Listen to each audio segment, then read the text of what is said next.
Good evening, ladies and gentlemen. This meeting, the 23rd of September 2002, this meeting of the Haltom City Council is hereby called to order. If you will, stand for the invocation and pledge of allegiance to the flag. And I think Councilmember Tracy Henderson has that responsibility tonight. Thank you, Mayor. I'd like to introduce Dr. Kent Mars. He's a senior pastor at St. Luke United Methodist Church. He's going to be giving us the invocation tonight.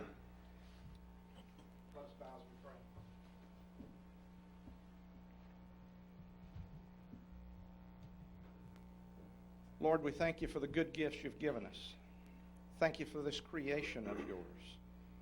Thank you for creating us as your children.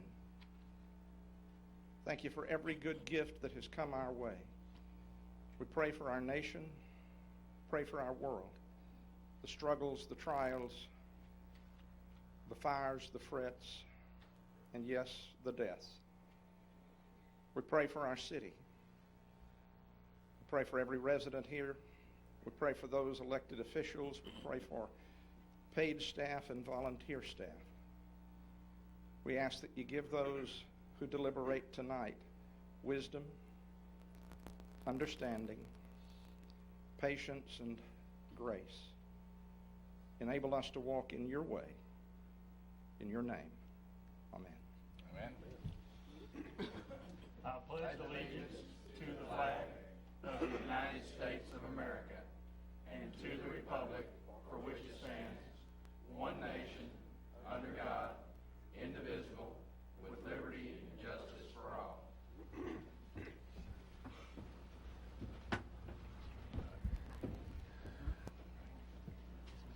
We do want to welcome all of you here tonight in the council chamber, as well as those of you who are watching on HCTV. I want to point out as we begin, you will notice that council member in place 4 is not in position tonight. And the reason for that, he has an item on the agenda later, and he is here tonight and will be participating on that particular item as a business owner here in the community and as a private citizen rather than as a member of the council. So with that, we move forward to the presentations. Here for the last few council meetings and for a few more, we're going to be showcasing one of our boards and commissions. We have a great volunteer group who give their time to do some very often routine and yet very important jobs in the city.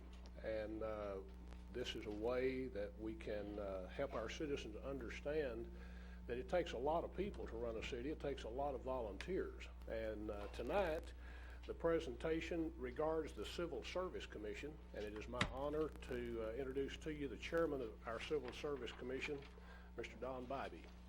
Don, if you would tell us a little bit about what the Civil Service is, what y'all do, who the members of your board are, anything else you'd like to share with us. Thank you for having me here tonight. The Civil Service Commission is comprised of 3 members which serve a three-year terms.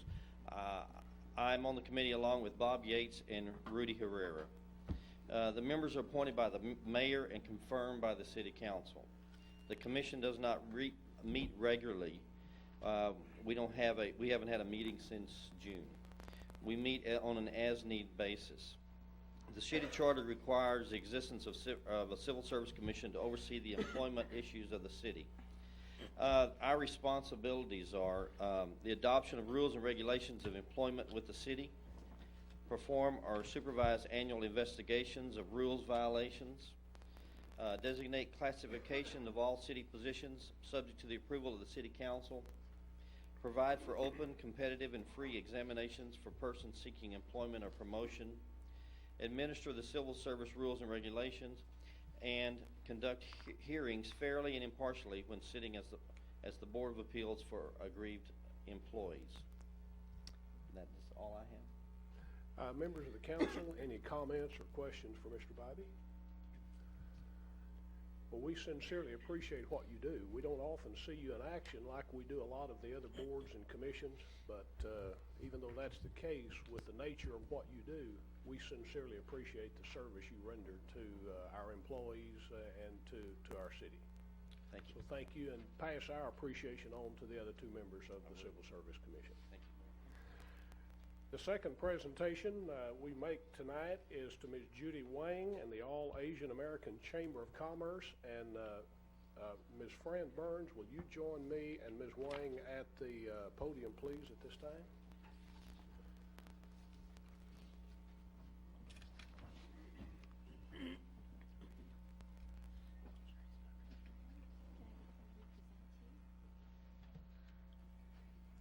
Fran, if you would, tell the audience what you have in your hand. I have a plaque that was given to the mayor during Moonfest, which took place on September 14th. And it's a plaque of appreciation for the support that the city gave to putting on this event. And I just wanted to make sure that the council got to see it and all the people in the audience. It really was a wonderful thing, and it was good for our city to have it here. And so I'm going to represent it to the mayor. On behalf of his May I hand that back to you Sure. for display in the appropriate place? Certainly, sir. Thank you very much. And Ms. Wang, step up here to the microphone with me. I think probably all of you here know who this lady is. She is one of the most energetic, tireless individuals I have ever seen. She gave literally hundreds of hours in putting together the recent Moon Festival last Saturday, and every year that continues to grow. It's a celebration of the Asian communities, and I think we had, close to 20 represented this year. And it's my pleasure to present this certificate of appreciation to you for the work you did on that. Presented to Judy Wang and members of the All Asian American Chamber of Commerce, this certificate of appreciation for your efforts in promoting understanding among people of diverse cultures at the annual Moon Fest, September 14th, 2002. Ms. Wang?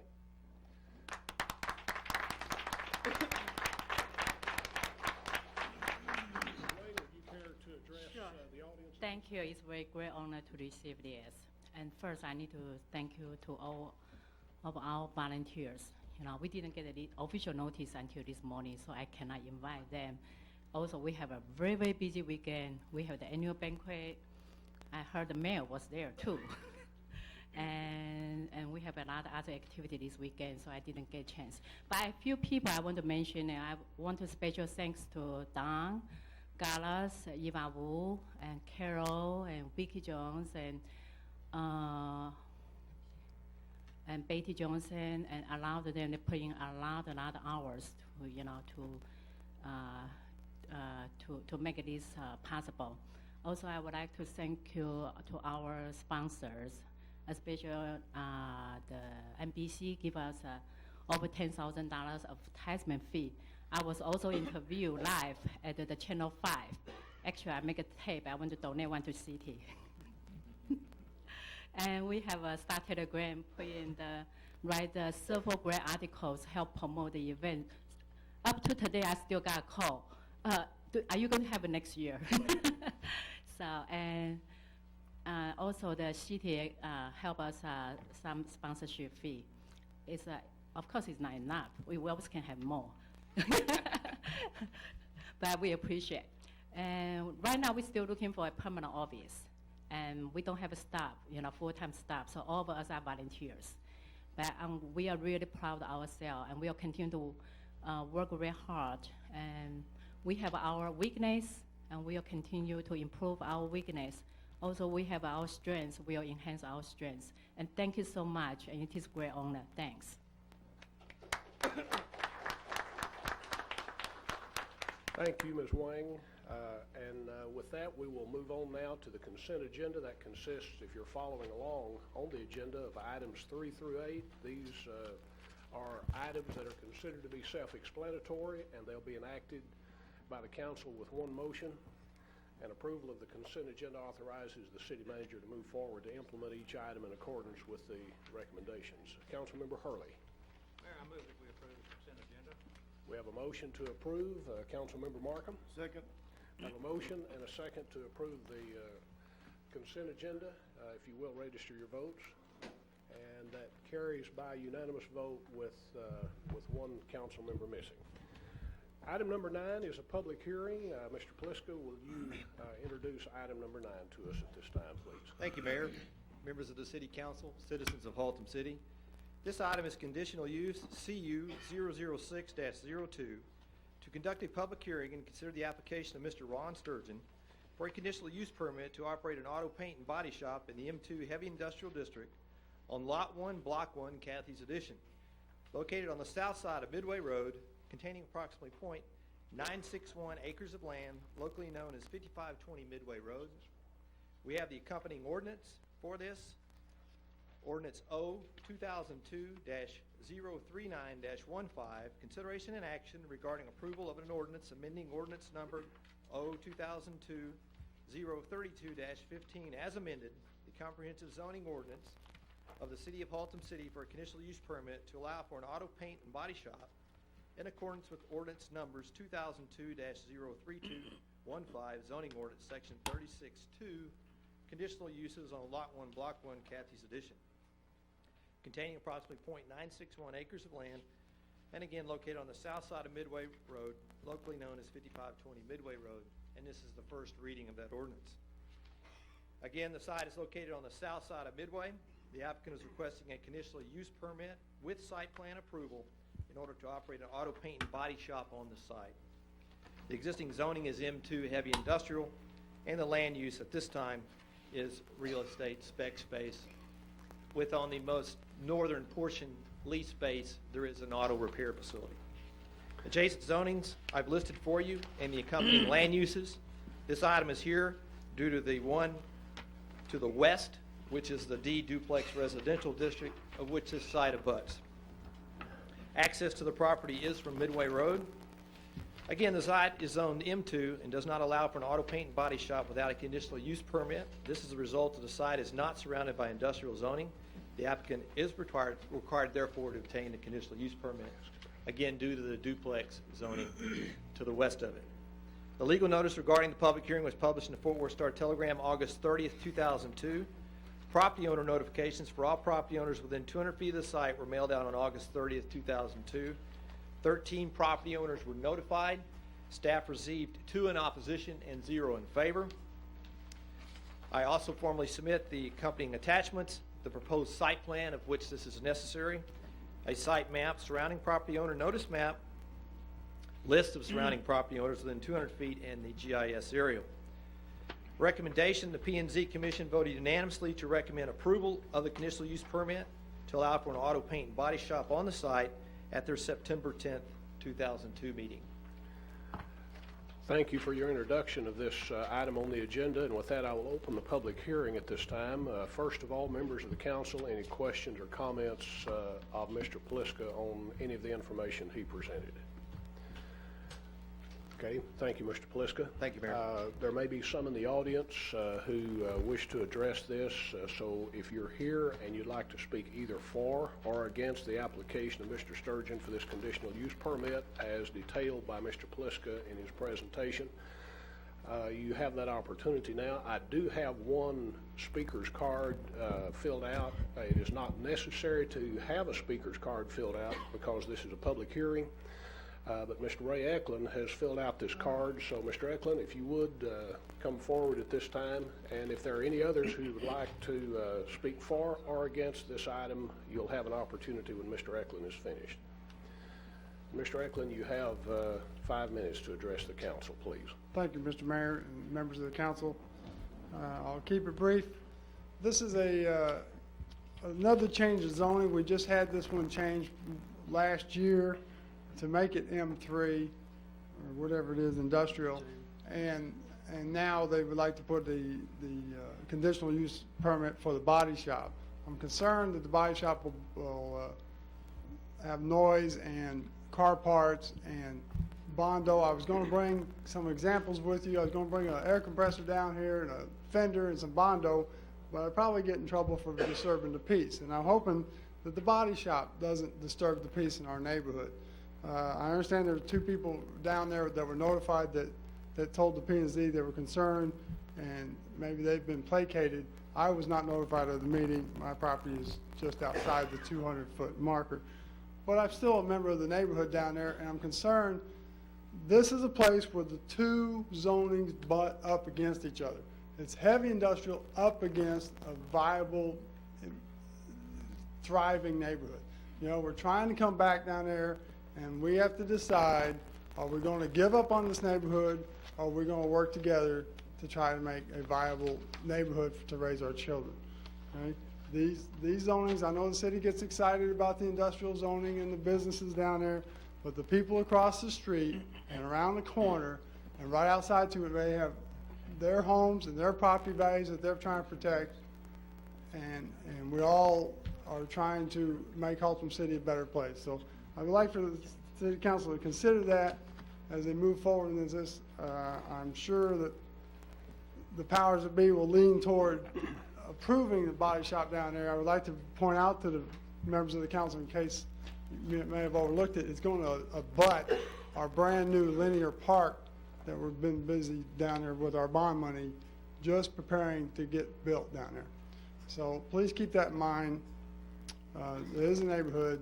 We need to be careful with the businesses that we put in down there, and that they're regulated carefully. Thank you. Members of the council, questions or comments for Mr. Eklund? Councilmember Henderson. Thank you, Mayor. Not for Mr. Eklund, but for staff. What all can we put in Thank you, M2 Mr. currently? Eklund. M2, sir, is heavy industrial. That is the heaviest zoning that the city allows at this time. The reason we placed the conditional use permit on auto paint and body, which prior to the ordinance amendment was in a commercial area, was to place stipulations on areas located along state highways, or they were permitted in areas that are zoned in industrial. In this case, because it simply abuts the duplex district, this requires the conditional use permit. In that area that is zoned heavy industrial through the comprehensive land use plan, those properties that are duplex to the to the west are in non-compliance with that comprehensive land use plan. Even though there currently are duplex, there are only 2 duplex facilities, which residences actually, that enter into there. So the west of the one furthest west is a machine shop at that point. So we could put in a cement plant down there that run 24 hours and be noisy. With a conditional use permit, yes. And in terms of With a conditional use, right, just like this, right? right. But you could definitely metal finishing facility or metal product facility, auto repair, which makes the equivalent amount of noise. The main separation between auto paint and body and auto repair is that painting is taking place. This painting is also controlled through the city's fire codes, which force the leaseholder or the property owner to have a certified paint booth.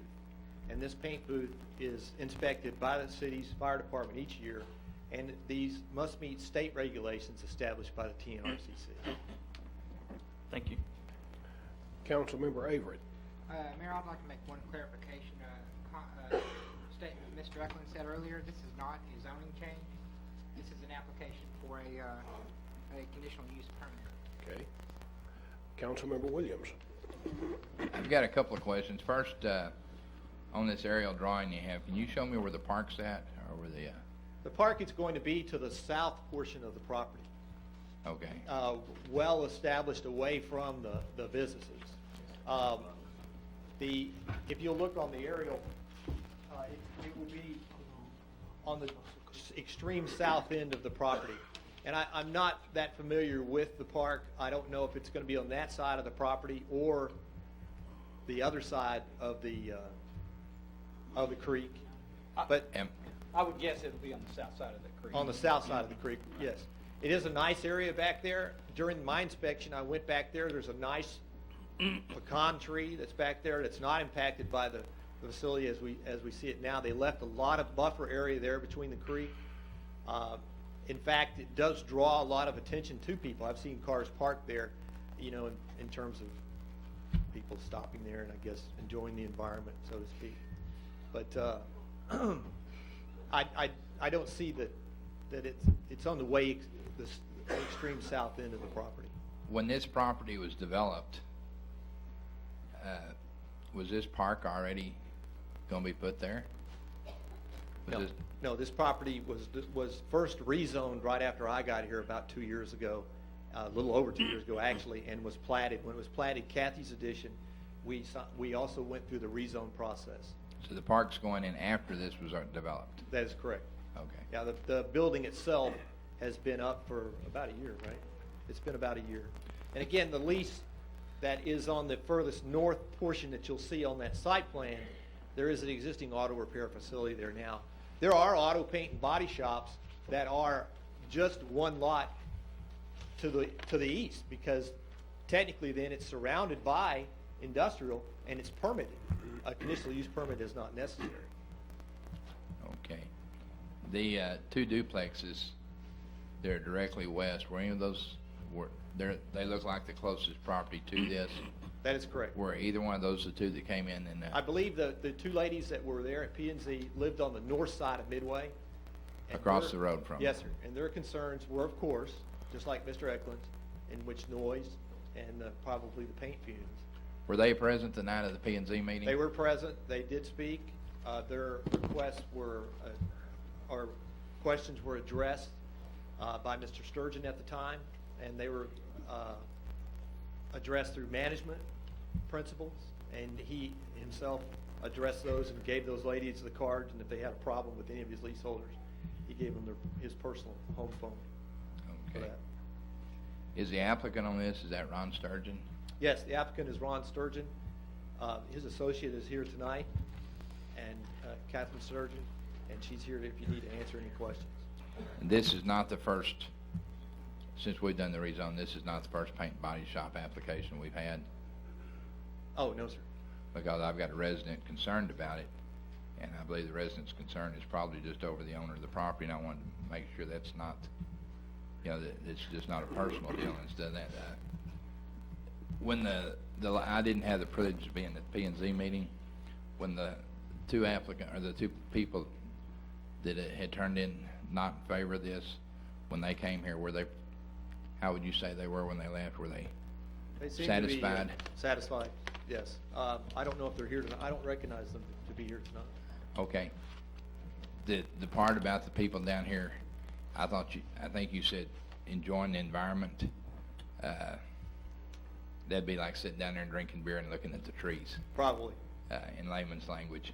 Is that a zoning issue or is that a police issue? That's really a managerial issue or something that should be called, if it's after hours, attention to the police department. All right, is this going to be a 24-hour operation? No, sir.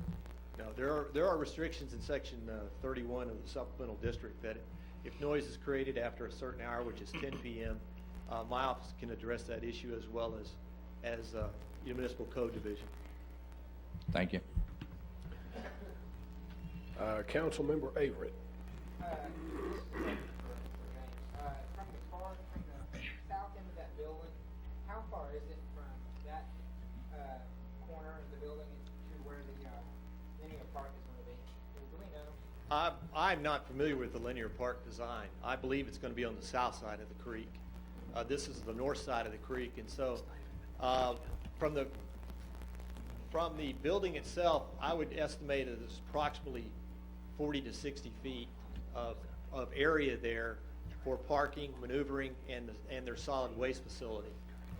There you have then a curb which controls the drainage, and from that curb is the area there where I again saw the trees and the part there with the undisturbed vegetation. Any further questions? I failed to give the applicant, and I don't see Mr. Sturgeon here tonight. Do we have anyone representing Mr. Sturgeon? If you'd like to make a presentation to us, please, and give us.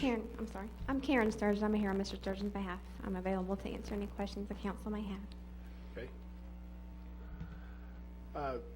Would you like to make any comments regarding what you're asking for here tonight, or just be available for questions? I'm available for questions. Okay. Members of the council, any questions? I don't believe we have any. Thank you. Thank you very much. Now back to the audience. Members of the audience, anyone else here wishing to speak either for or against the application of Mr. Sturgeon for this conditional use permit? Okay, there being none, the public hearing is closed at this time, and we move forward to the corresponding ordinance. Councilmember Williams? Thank you, Mayor. I move to approve ordinance number 0-2 002-039-15. Councilmember Henderson. It's for a second. Councilmember Hurley. That was for a second. Okay, we have a motion, a second on the floor. Any discussion? Okay, there being no discussion, if you'll register your vote. And that passes without any no votes.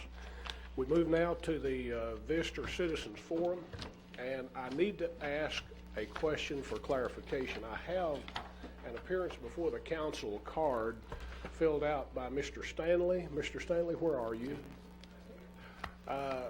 Do you, it looks like, even though it's not clear on the card, do you wish to speak on the Legends Point issue, or is that the matter you wanted to address the council on?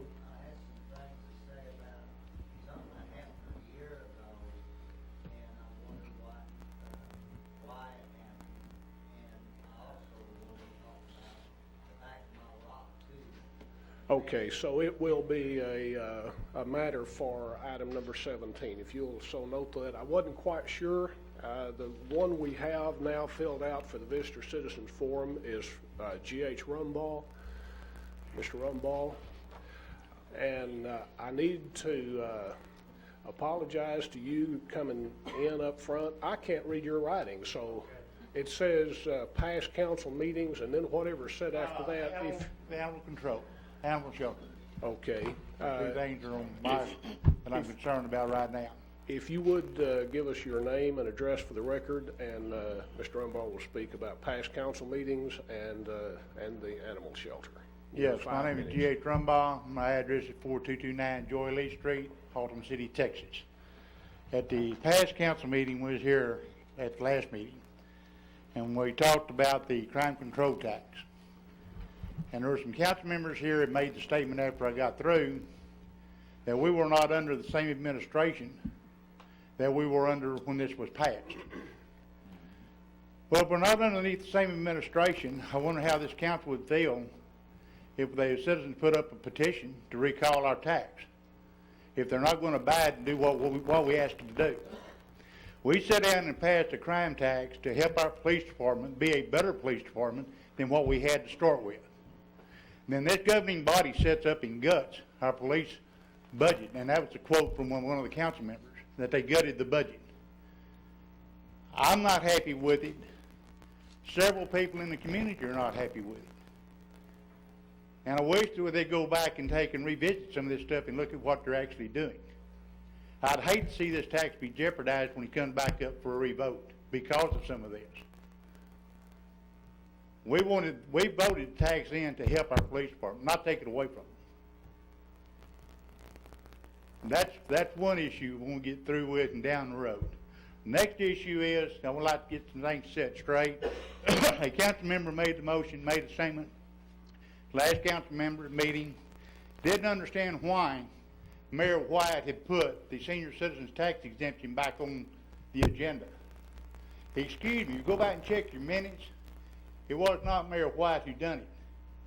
Councilman Hurley made the statement that he did not want to vote on this until after the council had looked at the budget and made the motion to table it. It was seconded, and this entire council approved it. I should have dealt with it first time. And my next question is, we spent tens of thousands of dollars on a new animal shelter. And I'd like to know when we're going to get away from gassing our animals that we're having to put to sleep down there. That's a very, very inhumane way for an animal to die. It costs $125 to certify the animal control officers to put these animals to sleep in a humane way.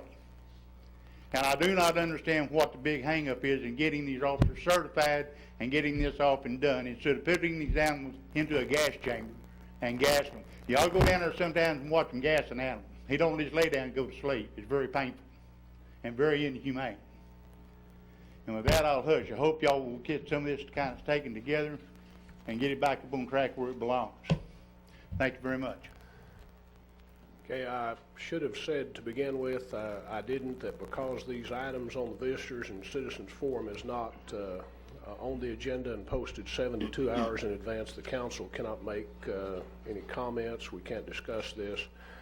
No formal action can be taken, and having said that, we have no other cards presented at this time for citizens or visitors who wish to address the council. We move now to the announcements, and I believe Councilmember Williams, you have an announcement, and there may be others forthcoming. Thank you, Mayor. I'm all fired up now so we can talk about Haltom High School.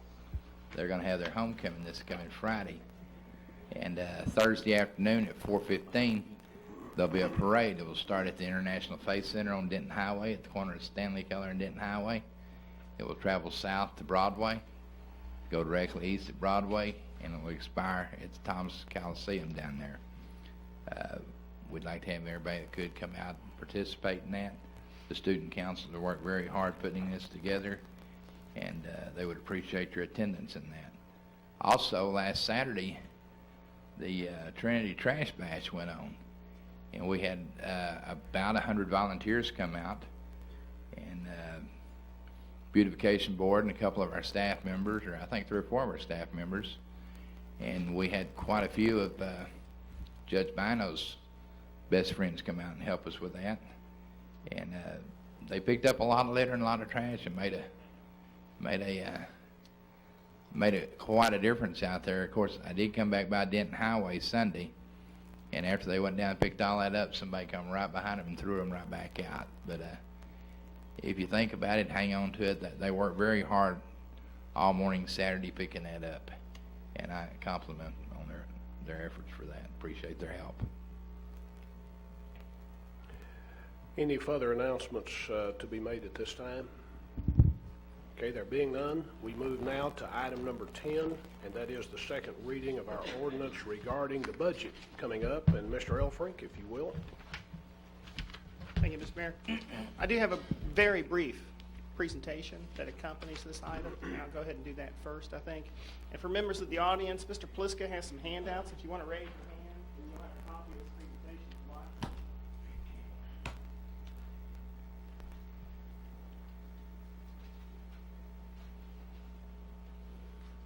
I'm going to go through this kind of quick. It covers an awful lot of territory, but if there are any questions, please go ahead and stop me. Okay.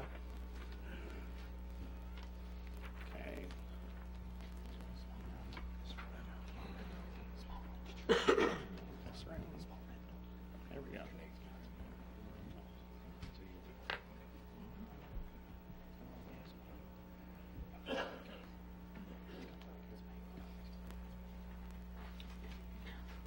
It's off of it for a minute. Most people think of the general fund, the water fund, maybe the crime district and economic development. Not many people know that we actually have many more funds than that, large and small. We have a total of 33 different funds. 1 or 2 of those are new in the next fiscal year for the first time. 1 or 2 of those are going away.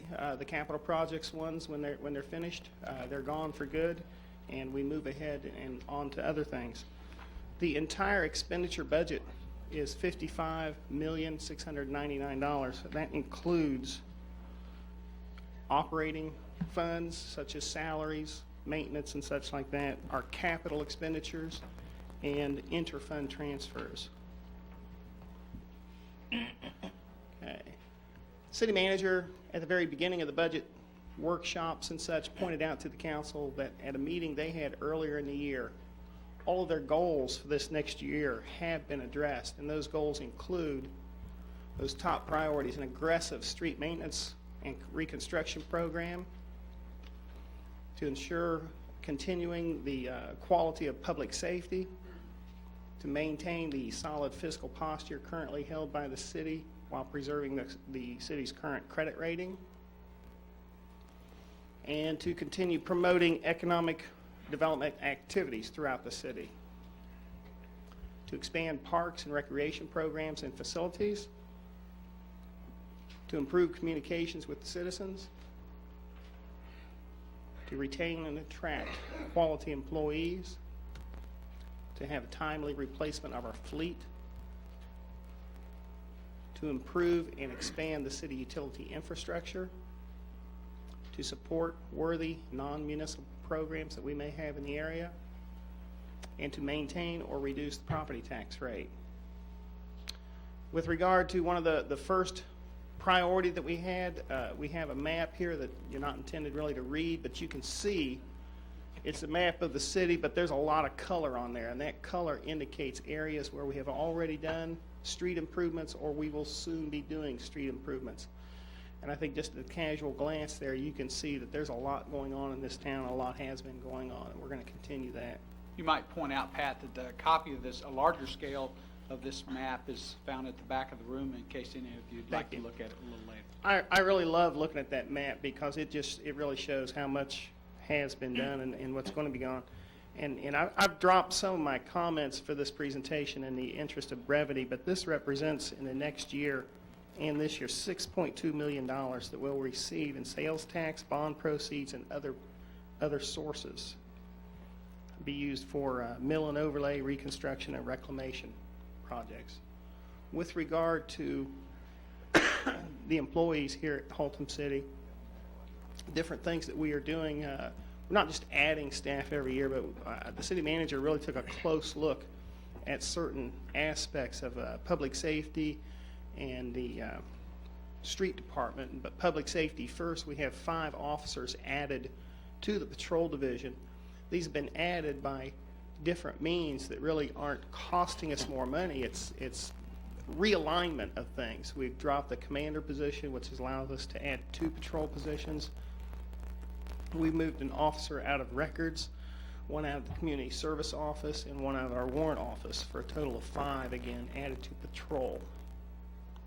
In animal control, we now have a total of 3 animal control officers authorized. Excuse me, and 1 of those was upgraded from just being an animal control officer to a supervisor, so we got a little bit better supervision out there. In the street department, really, it was just an unbelievable amount of change out there. We've had 7 people added to the street department to get work done on projects, and again, it's added or transferred in. 4 positions were transferred in from the water fund. In the engineering department, we have an assistant engineer added. The reason for that is, well, you've got so much activity going on, you've got to have the staff to be able to monitor that activity and keep it moving. In economic development, we've added a business development coordinator who will be assisting Mr. Kent Flynn in the development of his programs that he's got going on, and there's a lot of them in economic development. And finally, in the fire department, last year we added 9 firefighters, but those 9 men were not added for a full 12 years as a budget measure. Some of them came on in 6 months, and some of them came on a little later than that. 12 months, not 12 years. Did I say years? I'm thinking way in advance Light now. years. Thank you. Light years. Okay. All of these operations and expenditures, I said I was going to focus on just a couple of the funds. With the general fund revenues, this pie chart shows very clearly, again, something that I mentioned previously, I think at one of these meetings, is that the property tax, which gets an awful lot of attention, is not by any means the sole source of income for the city. You can see it ranks 3rd after the franchise fees that we have from the different utilities and the sales tax, which is the large blue portion there. And we have a table here showing that some of these revenue sources are going up and some of them, unfortunately, are going down. The expenditures that are supported by those property taxes are illustrated in this pie chart, showing the many different departments that we have in Haltom City. Also, though, the most obvious thing that jumps out at you here is that the 60% is devoted to public safety. And this does not include the Crime District Fund, which is another $1.2 million, I believe. And again, we have a table showing where some of these departments are going up, some are going down in their expenditures. Some of this change is caused by some of the movement that we've had from one fund to another. The expenditures in the general fund by classification, again, you can see what we do is very labor intensive. And so 78.5% of our expenditures go to staffing, to salaries, to get the work done. In the water and sewer fund, We feel that we are in pretty good shape there, even though we've got a wetter than normal year. Water sales are down, but commensurately, we don't have to buy as much water or sewer service. We have sufficient fund reserves. We've met our goal of 22%. We are not proposing a rate increase. However, we do feel that there is a rate study needed in the near future, perhaps in the next fiscal year. We'll probably get an outside consultant to do that for objectivity. And there's less focus in the water and sewer fund on utility construction by city employees and more focus on maintenance. Revenue sources for the water fund are relatively simple, and you can see that the bulk of it is made up simply from the sale of water and the sewer service that goes along with it, $11.7 million. And there it is, broken down a little bit different way, again, the table that made up that chart. These are the different departments that make up the water and sewer fund. The one that says, see, collection and distribution, that is where the monies are that actually purchase the water and pay for the sewer service that we use. That same chart here with the table that created it, $13.5 million budget for next year. And then we have the crime control district, a budget of a little over $1 million.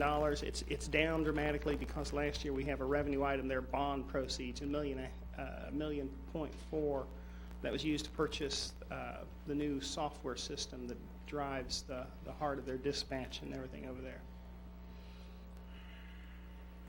And that funding provides 7 police officers, 1 public safety dispatcher, debt service for the building and the computer system that we are just, I think, near finishing installing, 6 replacement police vehicles, total budget $1,167,000. And finally, we have the Economic Development Corporation. Sales tax revenue is projected to be a little over $2 million next year, a 3.5% increase, a little bit of interest revenue. Just not earning much interest nowadays. And this funding is going to go towards what the added position that I mentioned earlier, and that $54,000 number includes the cost to the city of health insurance and benefits and such like that. It continues funding for the Belknap Street Corridor landscaping project and additional undesignated landscaping projects to the tune of $83,000. It is paying the debt service on the recreation center renovation and other parks improvements, a total of $236,000. And it is providing funding to the Economic Incentives Fund. This is a separate fund. We'll be putting $925,000 into that fund next year. Total expenditures a little over $2 million. And I think that's it. Getting back to the actual agenda item then, Mr. Mayor, what we have here is the appropriations ordinance, and this ordinance also contains the individual budgets for all of the different funds that I just mentioned. I think we've got a document here that is, let's see, almost 200 pages in length. It includes everything on those 33 funds. It has the personnel classification schedules attached to it also. So I'll just hand it back to the council unless there's any questions. Members of the council, any questions? And we do have one appearance before the city council card that when you finished with your questions, we'll call on that individual. Councilmember Jennings. Thank you, Mr. Mayor. Mr. Elfrink, are we tonight not only considering the proposed budget for the city, but in doing so, are we not also considering the Crime Control and Prevention District budget and the Economic Development budget? Is that correct? That is correct. Thank you, council member. And whoever makes the motion on this particular item, we've been advised by our attorney, and someone else brought it up earlier today, it wouldn't be bad to include that language in the caption of this ordinance. Thank you. A couple of things I noted in the presentation. You mentioned that at one point there, for the October 1st budget, we are looking at 4 full-time animal control people. 3. Did I say 4? I Three think animal 3. control and 1 supervisor, so there would be 4 people total. Two control officers and one supervisor. Total of 3, I'm sorry. No, total of 4. No, 4, Total of four. 4. That's the way I There's a understood. total of 4. We had originally talked about a clerk. The clerk that's right. got Okay. evolved And into made another animal officer. control, okay. At some time recently, during the past year, is it not true that we were down to 1 person in that department? That is true through Okay. attrition, turnover. And that person was not certified in euthanasia, is that correct? I do not know the answer to that, sorry. I believe that is correct. Okay. We've had So some. it's not the $125 that was stopping us there, it's the fact that this person had to leave the Right. position and go to school. And And- we have funded for this, all this in the October budget. Yes, to fully allow- funded for this operation, and there was some turnover related to illness also. Okay, and in we that are, department. it is also my understanding that we are, as quickly as possible after the first of the fiscal year, we will be sending at least one of those animal control officers will be trained in injecting the animals as opposed to gas. That is our intention. That is Okay. correct. And we might also point out that under our new organizational chart, the animal control department is going to operate under the umbrella of the police department. So again, they're going to get some added direction and some supervisory needs that they've had. And I think that will be a That real brings asset me to the my operation. second point. I was noticing that we're spending $1,167,000 in crime control and prevention district funds. Is that about correct? Is that the I think amount that's that the you number believe? we had on there. Okay. We are in fact holding some funds out of the crime control and prevention district in reserve, are we not? We have a policy to do so, yes. So we are doing that by policy. Yes. So would I be correct in stating that every penny that has been collected for the crime control and prevention district is being spent on law enforcement in one area or another in the budget that you have presented to us tonight? Absolutely. That's all I have. Further questions for Mr. Elfrink? I have one. You mentioned under the crime prevention district a moment ago the funding of 7 officers. That's correct. Are any of those 7 SRO officers? The designation on that, I've had conversations with the chief of police before too. Let me think. Specifically, no, I don't believe they are. No, is that right? You're right. Okay. Any further questions for Mr. Elfrink? Okay, thank you, Mr. Elfrink. We do have one citizen who's filled out an appearance before the city council card, Gary Larson. Mr. Larson, if you would come forward, give us your name and address for the record, and you have 5 minutes to address the council. Thank you, Mayor. My name is Gary Larson. I live at 4509 Cripple Creek Road in Haltom City. I want to thank you for allowing me to speak tonight. I had to type a few notes. I'm a little out of practice. I don't appear here as often as some previous mayors and their spouses. I've been watching the handling of the school resource officer issue, and it seems to me you guys have dug yourself in quite a hole. First of all, we couldn't fund it. Now we can fund it. Now it's just kind of all over the place as to whether we can or can't afford these officers or should afford these officers or place these officers in the school. Here's some facts. I heard last meeting this was a tough budget year. Your revenues increased 5%. A tough budget year is when your revenues decrease 5%. That's a tough budget year. Gentlemen, this is not tough budgeting when you've got more money than you had last year. You can continue to fund the school resource officers as you did last year this year. You've got the same, you've got more money than you had last year. It's not a funding issue, it's a priority issue. Some of the council members now are trying to say they never intended to take SROs out of the school. Fact is, somebody at some point during the budget deliberation brought that up, or we wouldn't be talking about it tonight, or we wouldn't have talked. It would have been talked about at the previous meeting.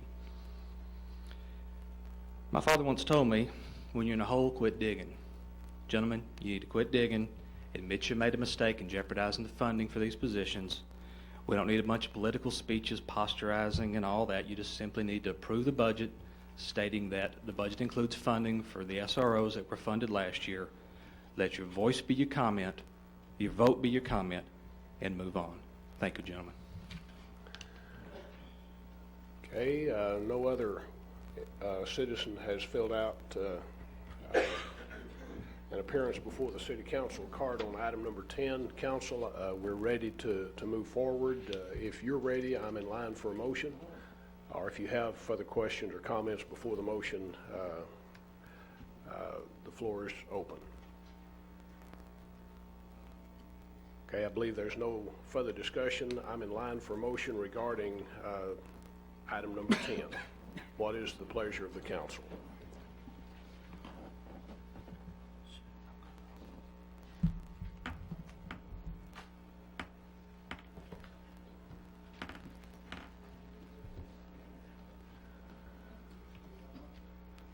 Councilmember Jennings. Since nobody wants to step up, or I'll be more than happy to, I move to approve the budget, but I also reserve the right to make a comment in the Sure. discussion section. Sure, we have a motion. Councilmember Williams? Is that with the reading that the finance director spoke about earlier? Include the language for the crime control Right. district and the economic. Okay, I'll rephrase that to include the language that we are also adopting the crime control prevention district budget and the economic development district budget. Okay, Councilmember Williams? I appreciate the Mayor Pro Tem taking the lead on that. I'll second that. Okay, we have a motion and a second, and I think Councilmember Jennings had asked to speak on the motion. Thank you, Mr. Mayor. First of all, I would like to go on record as saying that I was the council member that at no time suggested that we do away with the SRO officers, and I don't mind admitting that a bit in front of everybody. I still have concerns about that situation, and at our budget workshop on Saturday, unfortunately, after everybody had gotten away, it was brought to our attention that we still had not made any type of a formal directive to city staff about what will happen between the time the budget is passed and goes into effect on October 1st until such time as the council actually sets down and determines exactly what our position will be on the SROs. It is my understanding that the funds are there. It's strictly a matter of assigning police officers to those positions, but that's not on the agenda for tonight. What's on the agenda for tonight is the budget itself. I still stand by my motion to accept the budget, but I also want council to give a directive to staff. This is already on the next agenda to discuss these SROs. I would like for council to give a directive to staff that the existing SROs remain in the schools until our next meeting, at which time it will be determined if they will be continued or not. And when this was discussed, we did not have a majority of the council present to be able to give staff direction, and they were not comfortable with that. So I would like to call on the members of this body and see if there are 3 other persons beside myself that feel like this. Thank you, Councilmember Jennings. I need to ask the attorney, are we legal here in what Councilmember Jennings has asked us to do since this was not posted specifically? Well, I'm interpreting Councilmember Jennings' comments to be that he wants to know if other council members share his concerns, and I don't think that the council will be taking a vote on that specific item tonight. The vote is for the budget only, but if other council members during the discussion want to give their opinions on that issue, I think they're certainly capable of doing that. And that was your intention? Correct. I'd like to give staff some type of clear direction as to whether or not, effective October the 1st, those SRO officers will remain in the school until our next regularly scheduled council meeting when it is on the agenda for action. Okay, let's not forget the original motion is to approve item number 10 as presented, and in the course of the discussion, if you wish to address this matter, you have the flexibility to do so. Councilmember Williams and then Councilmember Hurley. I had already seconded his motion, hadn't I? Yes, you have. Okay, I was going to say, I'd like to address a little bit what Mayor Pro Tem said. At the budget workshop, we discussed many things during the 2 days that we were together. Police department was one of them, and the gentleman spoke earlier about us butchering the police department's budget.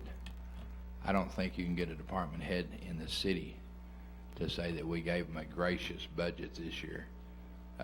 We're against rising insurance costs for hospitalization for employees. We have employees that have pay raises that come, cost of living, numerous things figured into the budget. Being a business owner, I can tell you that 5% either way in a business does make a difference. If you got 5% more revenue, it will be eaten up very quickly by inflation, by insurance, by employees' demands. And so I don't want to take anything away from this council. They worked many hours on this budget. I don't want to take anything away from the department head, city manager, the mayor, council, and everybody involved. This was a very tough budget. I've sat on this council for 5 years. This is the toughest budget that I've sat on since I've been here. No one on this council wants to take SRO officers out of the schools. There's more violence right here in these council meetings, after council meeting, than there is in schools. I don't know how many times I've got up and stood between the man that got up here and spoke and between a citizen to keep them apart. We're talking about grown men. And now we come up here and criticize this council for their actions. I would like to suggest to this council that we leave the SR officers in the school until our next meeting. I don't believe the SR officers were actually ever taken out of the budget completely. I think there was a redirection. I think we extended our hand to let the BISD have a portion in being a helping hand and a working partner in this, and we've heard nothing from them. So in my opinion, I am seconding the motion, but I want to go on record as saying I want the SR officers left in the schools, and somehow in October we'll have this on the budget or have it on the agenda, and we'll address it that time. In this council, I believe we'll keep the SR officers in the schools. That's all I have. Thank you, Councilmember Williams. Councilmember Hurley. I support Councilman Jennings' statement that we should set this up on October the 14th meeting. And the thing came up and it's been bandied around to the point that I don't think anybody ever suggested taking them out. It was discussed. I don't think it ever came before this council as an issue. I believe that it would be better to address this as a single issue before the council on the 14th of October and resolve it, either to leave them in or to take them out. Any further comments on the motion? Councilmember Markham. Thank you, Mayor. I agree with Mayor Pro Tem Jennings and with what Councilmember Williams said. To my knowledge, the Birdville ISD has not had a meeting. They have not discussed anything, as far as I know. I think they need a chance to come to the table. So I agree completely with putting that on the next agenda to be discussed at that time. Thank you, Mayor. Councilmember Jennings. Thank you, Mr. Mayor. I have a question for staff. Mr. City Manager, at this point, do you have sufficient direction as to what we need to do between October the 1st and October the 14th? I think I have a pretty good indication of what y'all's desires are. And we Thank will you. have this item on the agenda for the 14th, and I'll probably send a letter to the school district tomorrow indicating to them that we intend to keep them in place for at least two weeks more until careful consideration can be given. Mr. Sparrow. Anything further? That's all I've got. Further discussion on the motion to approve the budget for 2002-2003. There being none, gentlemen, if you'll register your vote. That passes by unanimous vote. We come now to item number 11, and for the benefit of those of you here on the dais with me and those in the audience, we'll address item 11 and 12, and then we'll take a 5-minute break. Mr. Elfrey. Mr. Mayor, Council, item number 11 is the accompanying ordinance to complete the process that we've been going through now for the last few months. You've now approved the budget, and by law, the budget must be approved before the tax rate is set, and what we have here is an ordinance to the council that sets the tax rate at the same rate that it has been for the last several years, $45,575 per $100 evaluation. It splits that tax rate in between our debt service fund and our operating and maintenance portion of the budget in Section 3. You've heard Mr. Elfrink's explanation. Members of the council, any questions regarding anything he had to say? There being none, I'm in line for a motion regarding this item. Councilmember Hurley. Mayor, I move that we approve the ordinance 2002-035-3. Councilmember Markham. Second. Have a motion, a second. Any discussion? There being none, if you will register your vote. And that is a unanimous vote. Item number 12, Mr. Pliska, would you like to introduce this item for us, please? Thank you, Mayor. Members of the council, citizens of Haltom City. This item is a masonry variance MW 003-02, and that is to consider and/or action regarding the application of Ms. Carolyn Hill for a variance to ordinance O95-01615 masonry requirements in an SF2 single-family residential district in order to construct a residential house sided with masonry board on Lot 15, Block 5, El Berry Addition, located on the northwest corner of Creech and Higgins Street, locally known as 2001 Higgins. Ms. Hill is requesting a variance to the masonry requirement in order to construct a new residential dwelling, utilize masonry board at 2001 Higgins Street. None of the existing houses in the area are constructed with brick. Existing zoning is SF2, as with the consent agenda tonight. The land use is residential. Legal notice regarding this public hearing was published in the September 13, 2002 Fort Worth Star-Telegram. Property owner notifications for all property owners within 200 feet of the site were mailed out on September 13, 2002. 21 property owners were notified. Today, staff received 5 in favor and 0 opposed. I formally submit the staff's recommendation. It is the staff's position that the literal enforcement of the regulations will create an unnecessary hardship or practical difficulty of the applicant, that the situation causing the unnecessary hardship or practical difficulty is unique to the affected property and is not self-imposed, that the variance or waiver will not injure and will be wholly compatible with the use and permitted development of adjacent properties, and that the granting of the variance or waiver will be in harmony with the spirit and purpose of this ordinance. Therefore, staff recommends approval of this variance request, which is MW 003-02. I formally submit, of special importance, the variance requirements, the letter from the applicant, an exhibit of the house that will be built there, site map, 200-foot property owner notice, list of those properties, and the GIS aerial for your review. Questions or comments for Mr. Pliska from members of the council? There being none, thank you, Mr. Pliska. Thank you, Mayor. I'll ask Ms. Hill, are you here tonight? Would you like to address the council or just be available for questions? Thank you very much. Members of the council, we're ready to move forward with item number 12. Councilmember Jennings. Thank you, Mr. Mayor. I move to approve MW 00302, taking into consideration staff comments and the fact that the city council does agree with the comments that were read into the record. Have a motion, Councilmember Henderson. It's first, second. Have a motion and a second. Any discussion on the motion to approve this application? You will register your vote, and that passes by unanimous vote. The time is 8:36. We will be back in here at 15 till the hour to resume this meeting. One returned in favor, 0 opposed.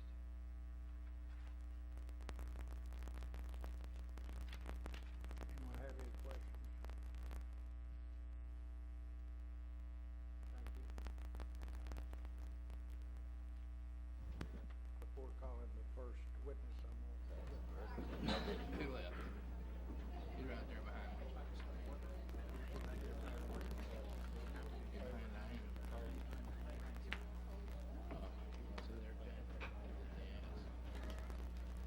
I guess we're waiting for James.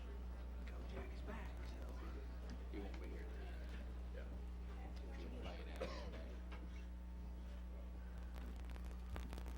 Mr. Chairman, I do have a question of staff. The lot size for this particular site. Ladies and gentlemen, after taking a brief recess, and we appreciate your patience in allowing us to do that, that helps us get up and stretch a little bit, get the blood flowing again, and thank you for your indulgence in that regard. We come now to item number 13. Mr. Pliska, would you like to introduce this item for us, please? Thank you, Mayor, members of the council, citizens of Haltom City. This item is P026-01, and this is a continued item from a previous meeting. Consideration and/or action regarding the application of Mr. John Avanzini for the final plat of lots 1 through 10, Block 1, Fred White Addition, being a plat of tracts 19J, 19K, and 19K1 of the AG Acres Survey, Abstract 30, containing approximately 3.95 acres of land located on the west side of Weaver Street in the 2500 to 2600 block of Weaver Street. This case was tabled by the City Council at their August 12, 2002 meeting in order to address some outstanding drainage issues which might impact the Salona Heights, a residential subdivision which abuts the development to the west. Also, the City Engineering Department needed further evaluation of a recently completed drainage report of the immediate area, which was prepared by Half and Associates. The applicant is final platting the property in order to develop the site and to meet the city's subdivision requirements.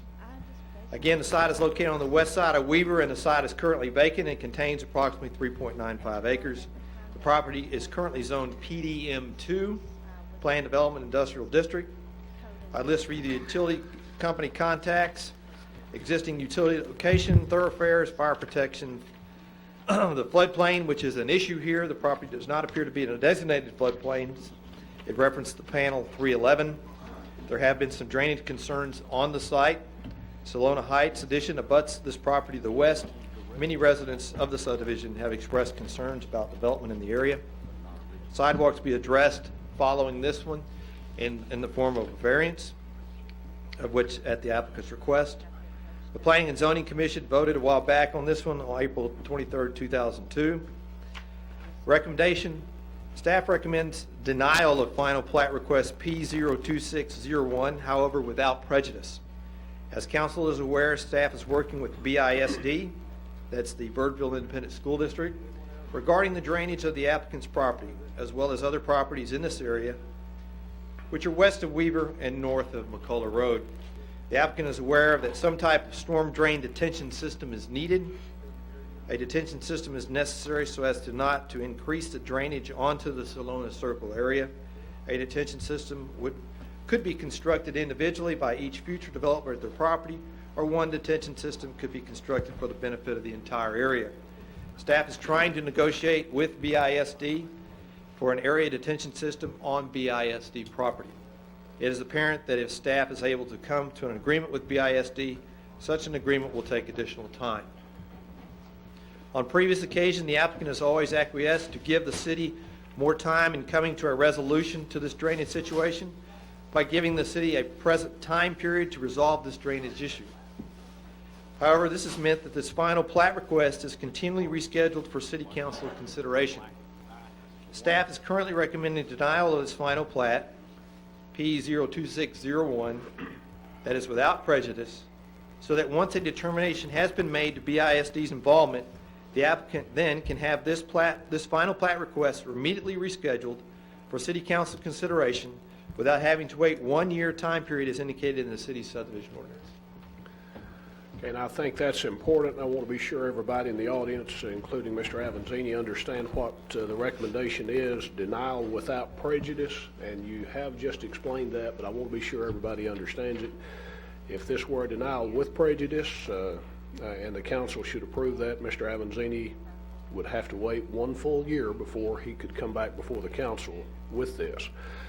The recommendation is denial without prejudice, which means if the council should approve that recommendation, that Mr. Avanzini can come back at any time when these issues that are currently under negotiation with BISD have been addressed. Am I correct in that summation? That is correct, Mayor. Okay, I just want to be sure everybody understands. Sometimes we use with prejudice, without prejudice, and you may not be aware of what that means, and I just wanted to be sure all of our audience understood what is at issue here. The way we will proceed from here, I see Mr. Avanzini is here, and he may have a representative to address the council or to be available for questioning. We do have one appearance before the City Council request filled out. After that presentation is made, or Mr. Avanzini has an opportunity to address this, then I'll call on the citizen, and then we'll move forward from there. I might ask The members of the council, do you have any questions for Mr. Pliska on anything that's been said up to this point? Okay, there being none, Mr. Avanzini, would you like to address the council, or do you have someone who is here to represent you? Ma'am, if you would, do go to the podium and give us your name and address for the record, and tell us what your relationship with Mr. Avanzini and his request is, please. My name is Monica Nicholas. I am Mr. Avanzini's attorney. I'm attorney with Law Snakerd and Gamble in Fort Worth, and I practice here in Tarrant County. May I ask a question before you get too much further along? Are you the one that had filled out this card? Yes, it was filled out for me. Okay, so we do not have someone who has filled out a card to appear before the council, because as a representative for Mr. Avanzini, you can do that without having to fill this out. Okay. Ms. Nicholson? No, that's okay. Please proceed. Thank you. Council members, you're familiar with my client, Buck Avanzini. He has come here, matter of fact, August 12th, I was here with him, and he came up and spoke to you. He told you then that he has diligently been working with Haltom City to try to get this plat approved. It's been, I guess, going on 2 years now that he's been trying to develop this property, and he's made numerous changes and improvements, trying to put more money into the property, do whatever is necessary, jump through all the hoops that he had to get this plat approved. The Weaver Street drainage study was received on, I guess, shortly before the August 12th meeting. At that time, you may remember that Mr. Pliska and Mr. Van Nieuwenhuis talked to you about their recommendations, that the study be looked into further, and negotiations with Birdville Independent School District be started I noticed for the possibility of a detention pond at that time. And you may remember also that my client told you that he is all for tabling this issue until those negotiations are continued, are resolved. He wants to work with the people in this neighborhood. He wants to work with Haltom City and not against Haltom City to try to get this issue resolved. What he doesn't want is for his plat to be denied tonight. And the reason for that is, I mean, I understand the issue of not wanting this to continue indefinitely, but at the same time, he paid certain fees to get that done. He's gone through a number of steps to get it to this point tonight.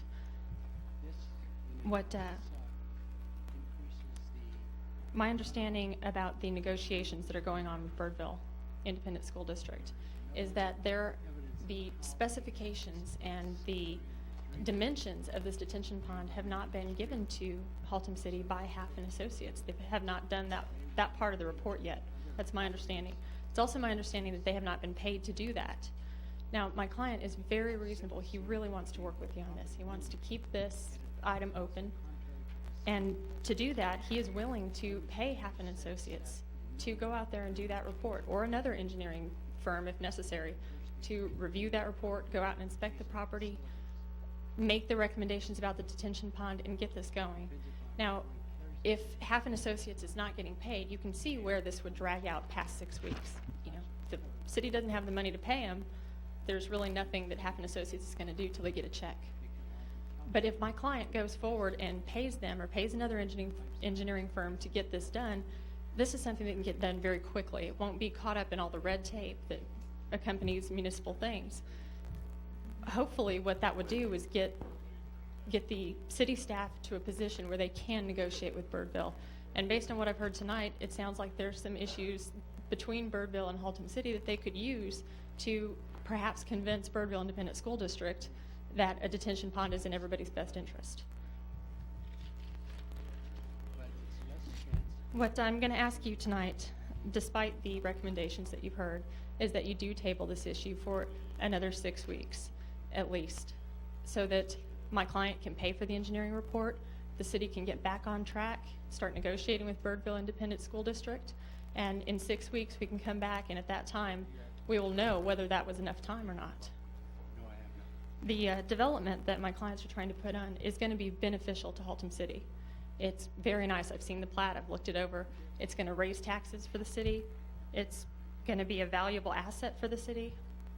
My clients have, I think, shown their true colors, that they're here trying again and again to work with you on this issue and to work with the citizens who live in that area so that they're not caught up in this drainage issue. What I'm asking you tonight is, again, to table this issue. If you do decide that you're going to deny it, I will ask that you, first of all, commit to approving the same, at least up to this point, commit to approving the plat as it is now without him having to make a whole lot of changes to get up, I mean, just to this point, to get to the point where he is today. He wants a commitment from you that we'll get to that point, and also a waiver of any fees that he would have, that he's already paid to this point. He has put more than $200,000 into this property and has spent nearly 2 years, and all he wants to do is work with you and get this resolved. Again, please table this issue. Thank you. If you would, remain at the podium in case any members of the council have a question for anything you just said. Members of the council? Okay. Thank you, Ms. Nicholson, for your presentation.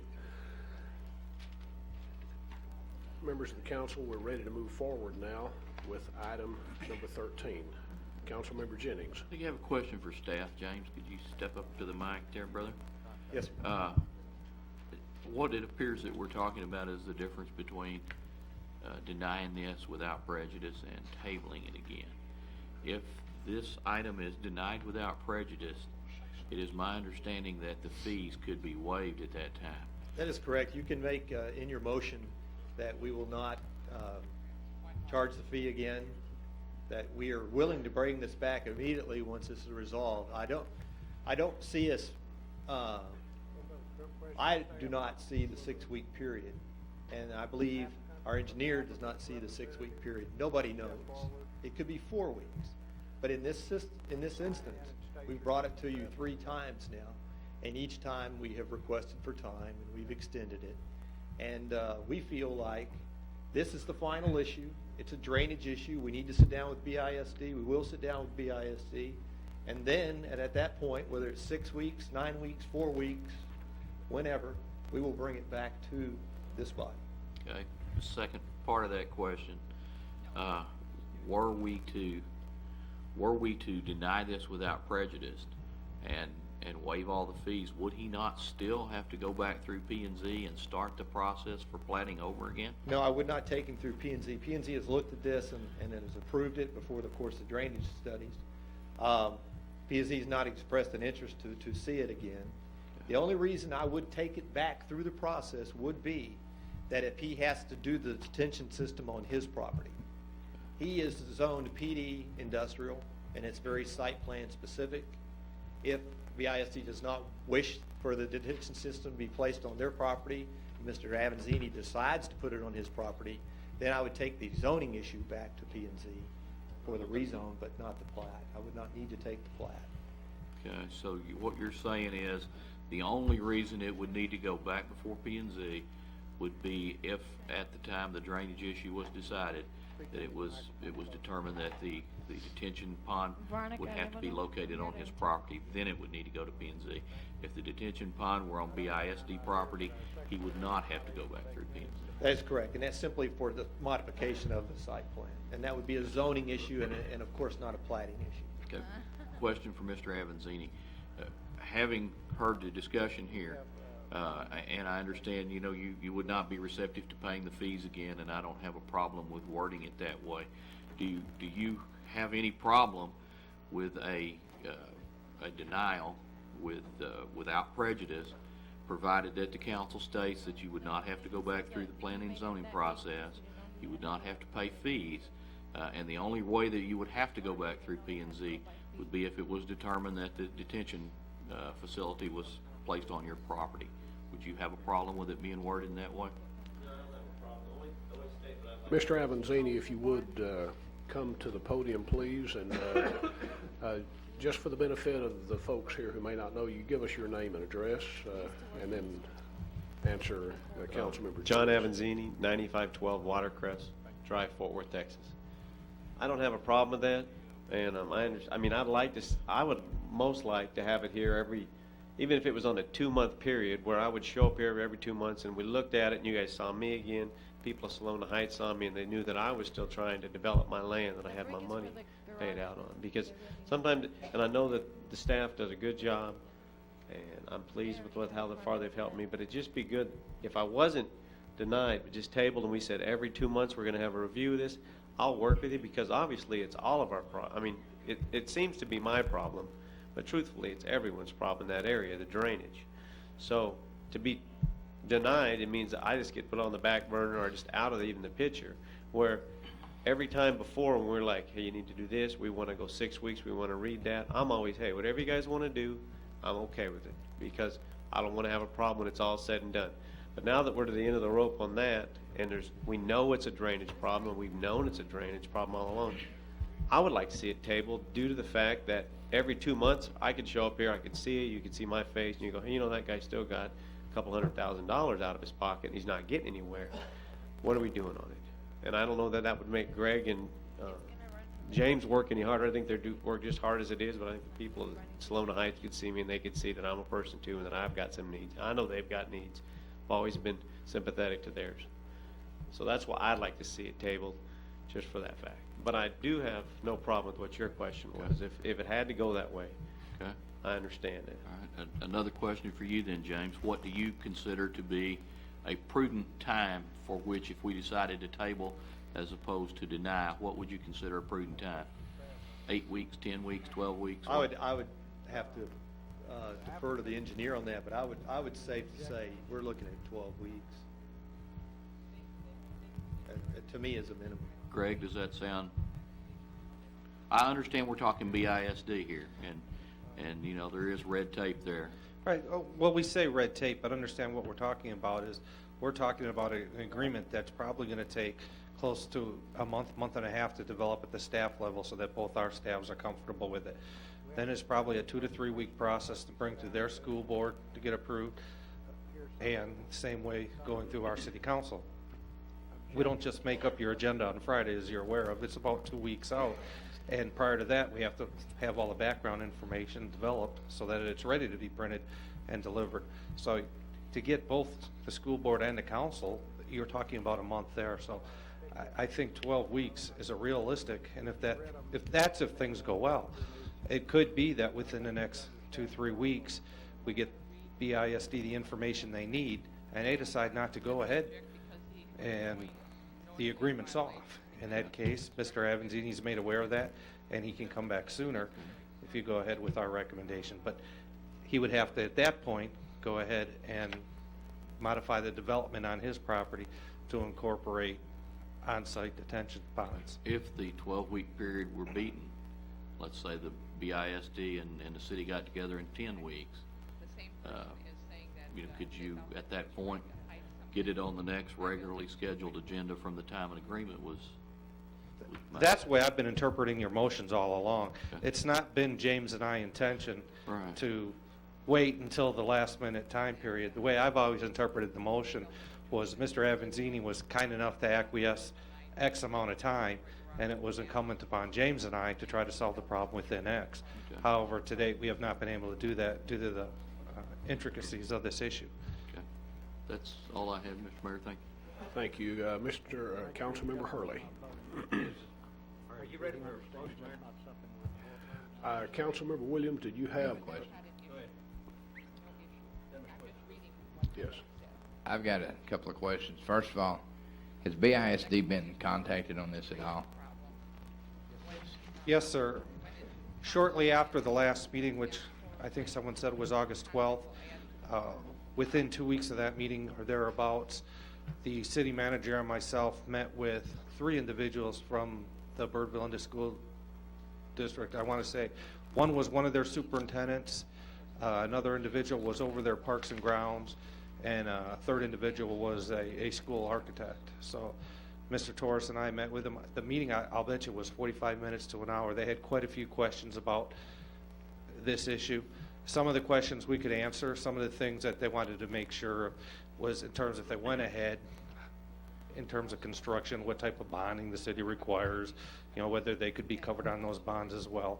They did have some engineering questions that were not a part of our contract with Haltom Associates, as Mr. Avanzini's attorney indicated. However, Haltom Associates was kind enough to still address those questions. In fact, I've heard from Half about 10 to 5 this afternoon, and I have not had a chance to relay those answers back to BISD. But my suspicions are, during the course of negotiations with BISD, they're probably going to have other issues that need to be addressed, and these aren't the type of issues that can just be solved. with a quick yes or a quick no and at the staff level. Some of it's going to take quite a bit of Mr. Torres's time, and quite a bit of it's going to take the city attorney's time to draft such an agreement. If we table this for 12 weeks and Mr. Avanzini gets his everything in line in 6 weeks, we can put it back on the agenda in 6 weeks. Is there a two-part question? Okay. And if we can't put it on there, is there any cost involvement different between if we table it for 12 weeks and decide that we're going to come back in 6 weeks and have it ready? Or if at the end of 12 weeks, if Mr. Avanzini doesn't have it and it's going to take another 4 weeks, is there more cost involved, or is it just time and putting it on the agenda involved? On the city's behalf, I don't think there's any additional cost. Well, it's not cost in terms of, it's cost in terms of preparation of the staff report. We make the copies, probably anywhere, however many packets there are out there. Time spent by my department preparing the report, engineering, okaying everything that we say, city secretary preparing this for the agenda. It is very time consuming just for the report factor itself, but I don't mind one way or the other. Mr. Avanzini we have an open door policy. He can come every day for that matter, whether this is tabled or denied. His interests are still respected by this department. We want a resolution here too. We do not, however, feel that we can predict the actions of BISD on this. We met with BISD on the 28th of August. Have you heard anything back from them since the 28th? A couple of side conversations, but nothing of substance. I don't know about you, Greg. No. Okay. And Ms. Nicholas had said that Mr. Avanzini would be in favor of paying the engineering. Is that out of the normal, or is that a good olive branch that they're putting out, or? It is, but I've got some concerns. I briefly talked with our city attorney about this. In fact, like I told you, I talked to Halton Associates about 10 to 5 today, and Halton Associates was concerned because, Mr. Avanzini is the developer and the city is the regulating entity, and us, the regulating entity, hired Halton Associates. So they want to make sure that the city wouldn't have any problem with them now working for the developer. And I don't think half has made up their mind that, yes, they want to do that. One issue that Mr. Olson and I talked about was perhaps getting into some type of three-way agreement so that maybe all parties would feel comfortable with this. But again, this is something that just came up at 5:30 this evening, so I think it's kind of premature to talk too much about it. You could, and I guess this would be for the counselor. Could we not, the city, hire the engineers to do this, and on completion, Mr. Avanzini reimburses for that? Yes, there's a way of. I think it's excellent that he's done that. We don't get very many people want to pay for something to have done. And I think it would be best if we could use Halton Associates for this, since they've been involved in the drainage study all along, but it's probably not a necessity if they are uncomfortable. And let me say, I think we can make them comfortable, but if they stay uncomfortable with doing this, there are probably other engineering firms that can get the information to BISD that they are requesting. Ms. Nicholson, is that something that y'all would live with? She said yes, for those that are out on TV and didn't say. I'll ask you, is that something y'all can live with? Yes, it absolutely is, and I'd be more than happy to meet with the city attorney and work that out with him. I think seeing in view of the money that he's got involved down there, we need to get going somewhere on it, or somebody does. $200,000 down in the southern part of Haltom City in that area is quite an investment. And I'd like to see this thing completed before I get off the council, and that's a year and a half from now. Anything further, Councilmember Williams? No, sir. Councilmember Hurley? If we're ready for motion, I'd like to pass on some comments. I think the city's in the same position Mr. Avanzini is in trying to resolve this. We share your urgency for getting it resolved in the best interest of all parties concerned. I think it would be in your best interest, really, if we denied this without prejudice and waived the fees, which give you an unlimited amount of time up to 1 year, which would give you sufficient time to work, for us to work with the school, to make a three-way agreement, and engineering, whatever, and then whenever you get this once resolved, come back up, there won't be any time limit. Whenever you're ready, our staff can pursue this thing and put it on our agenda. And if you're not opposed to that, I'm gonna make that motion. I think what you're saying makes sense, and I think it's a real easy decision to make if you weren't emotionally involved with it. Been 2 years, and it's not just my detention pond. It's Salona Heights, it's Chisholm Trails, it's all those people in there, and me just trying to develop my property. That's what I end up getting out of it. But what us staying on the public's eye and in front of everybody is what we end up getting is everybody in Salona Heights gets their thing done right. Everyone gets their detention pond in. So I'm not opposed. If we said, hey, 12 weeks down the road, I call James and I call Greg and they say, Buck, we still haven't got the headway. We need another couple weeks. I don't got a problem with that. But what I don't want is spend 2 years of my life and then to have it go, okay, we're going to start over again. Even though to you, it's just, not to you, but on paper, it's just coming down to filling out an application again. Tonight, I'm going out of here with a denial where every other time that we said, can we table it? Can we do this to meet this deadline? We need to read this. We need to, whatever you guys needed, I always try to do. And I just wish that we would have a little bit of that coming back this way, because it's not just me I'm trying to satisfy. We're satisfying all those homes there and all that. And whatever you decide, I'll agree with, and I won't talk bad. I'd be nice for me if I could go out here with the tabling for 12 weeks and then see what we had in 12 weeks. We share your concern and the concern of all the people down there in the Salona Heights addition, especially during rainfall. But I still feel like this puts you in the best position to act whenever you're ready. And this won't bog the staff down with preparing reports and agendas and everything else every time, say every 4 weeks, every 2 weeks. You're welcome to come up and visit anytime. Okay, I don't want to bog the staff down. That's why if I said every 12 weeks. But whatever you guys need me to do, I'm going to do for you guys. Whenever we were getting rid of the houses, I think I had the city fire department. I think it was the city fire department here. They got to use the house. They got to burn them down. They got to do some test burns on it. They had some kind of police drug squad come through and do a bunch of test stuff on there. I'm trying to work with the city all the way through. Now we're on the end of it. If you guys want to turn it down like that, I'll do whatever you want.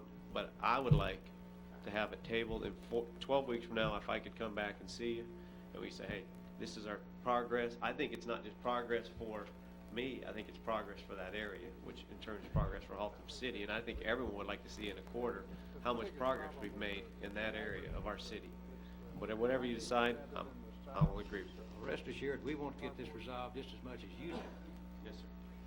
But I will make that motion that it be denied without prejudice, and that any fees required shall be waived.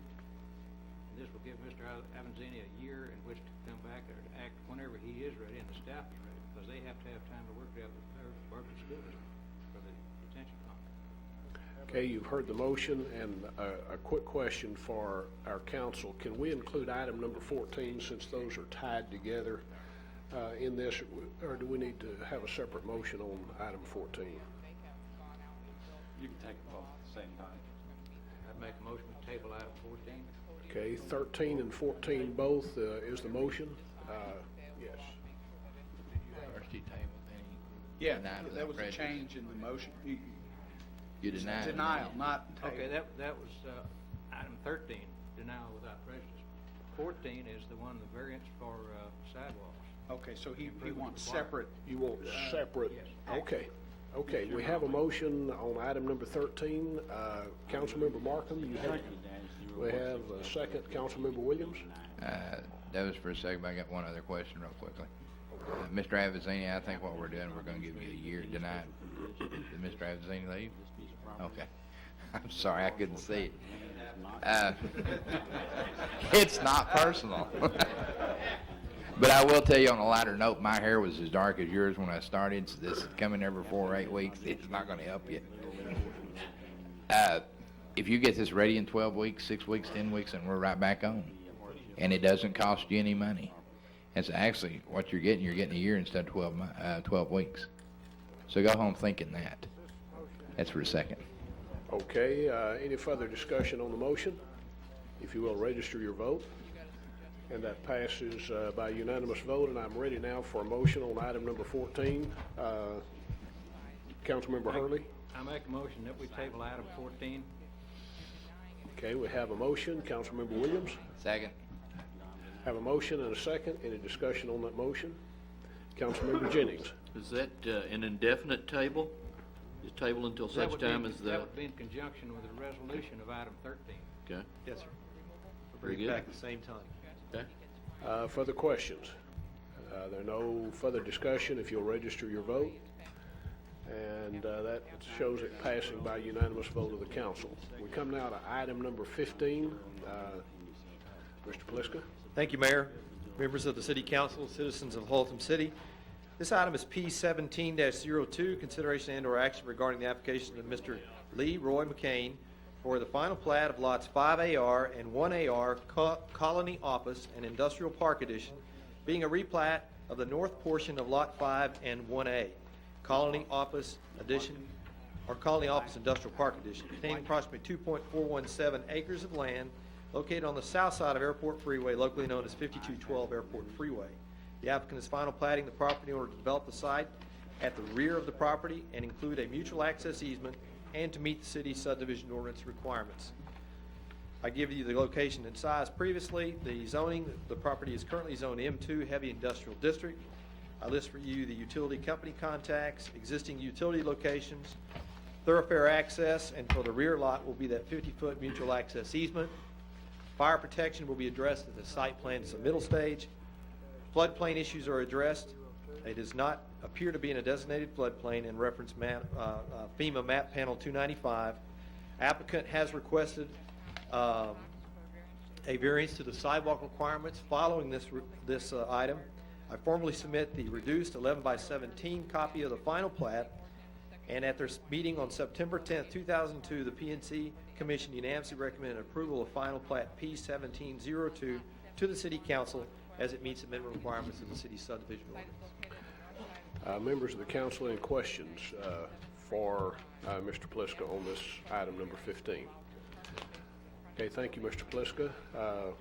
Members of the council, what is your pleasure regarding this item?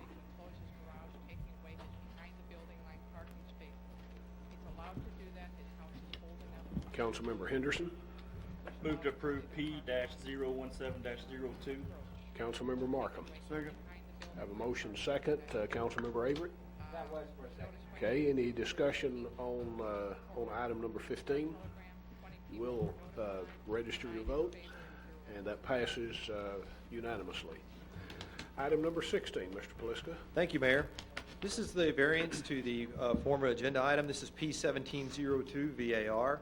Consideration and/or action regarding the variance to the city subdivision ordinance, Article 12-100, improvements required as to the sidewalk requirements on proposed lots 5AR and 1AR, Colony Office and Industrial Park Edition. The applicant is requesting a variance to the sidewalk along Airport Freeway. Currently, there is no sidewalk in this area. The letter from the applicant is attached for your approval. Again, the P&Z voted unanimously to approve this variance request at their meeting on September 10th, 2002, and I formally submit the applicant's letter dated September 5th, 2002, requesting this variance. Okay, any questions for Mr. Pliska on this item number 16? Okay, thank you, Mr. Pliska, and we're ready now for a motion regarding this request for variance. Councilmember Markham. Thank you, Mayor. Move that we pass P-017-02-VAR. Councilmember Hurley. That's for a second. Have a motion, a second. Any discussion? If you will, register your vote, and that passes by unanimous vote. We come now to item number 17, and let me state, because we have, I think, 6 or 7 requests to appear before the City Council, let me explain a little bit about the procedure we'll use. I will ask the City Manager to introduce item number 17, and then Mr. Fowler will have an opportunity to make the presentation he has and to answer questions that the council may have. And then once that is completed, we will proceed with allowing the individuals who have filled out these appearance cards to address the council to express their concerns, and then we'll move forward to take action on the subject. So, Mr. Torres, if you would, please. Mayor and council, this item's been added to the agenda this evening with an attempt to request on our part to help staff resolve an impasse. As you probably know, the city last year contracted with North Texas Land Development Company as it pertains to the development of Legend Point Addition. Part of the agreement that was entered into last October provided that certain improvements needed to be made to a drainage channel which lies back on the east side of that subdivision. As we stated to you in the pre-council meeting, staff contends that not all of the improvements that were in their agreement have been provided, and effective June 30th, the contract effectively terminated. And there is a $25,000 escrow amount that's left in the hands of the city, and what we are recommending is that the city retain those $25,000 and go back into that Legend Point drainage easement and make those improvements ourselves. Okay, members of the council, any questions or comments regarding this introduction that the city manager has made or his recommendation? Mr. Van Hughes, do you have a presentation to make or just to be available for questions? No, sir, I'm just available for any questions. Okay, members of the council, any questions for Greg, please? Okay, there being none, Mr. Fowler, I believe you have a presentation to make, and when you've completed your presentation, there may be questions by members of the council.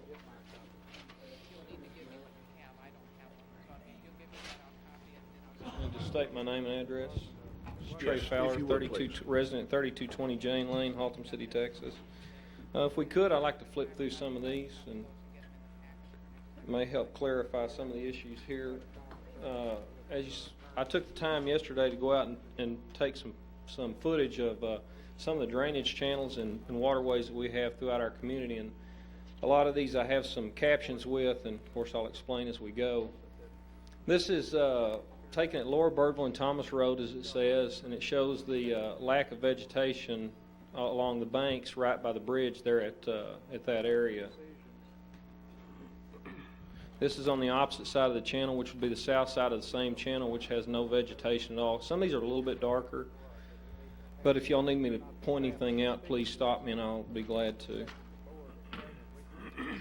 This is Fossil Drive at the dead end of Cary Lane. This is vegetation other than grass, which is non-maintained by the city currently.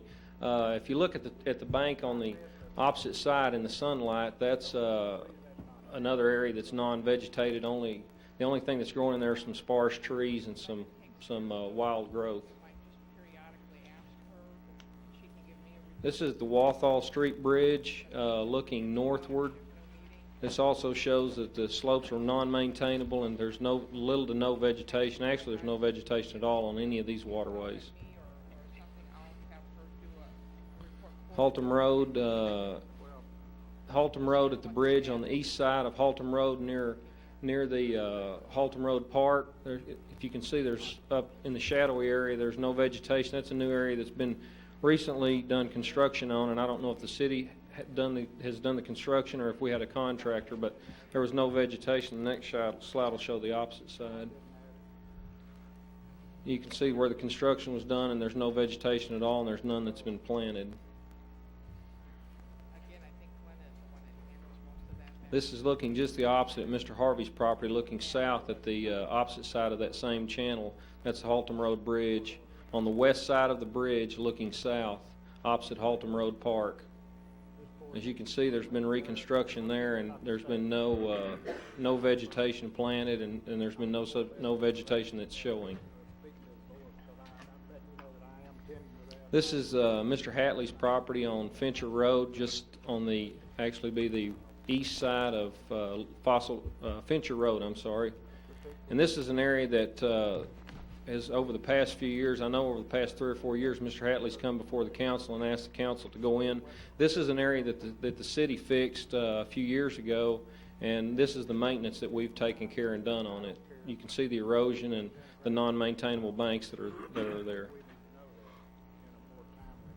This is across from Fossil Park, from our little Fossil Park on Fossil Drive. As you can see on the opposite side of the banks, there's no vegetation at all underneath the trees, as well as sparse vegetation in the bottom of the channel.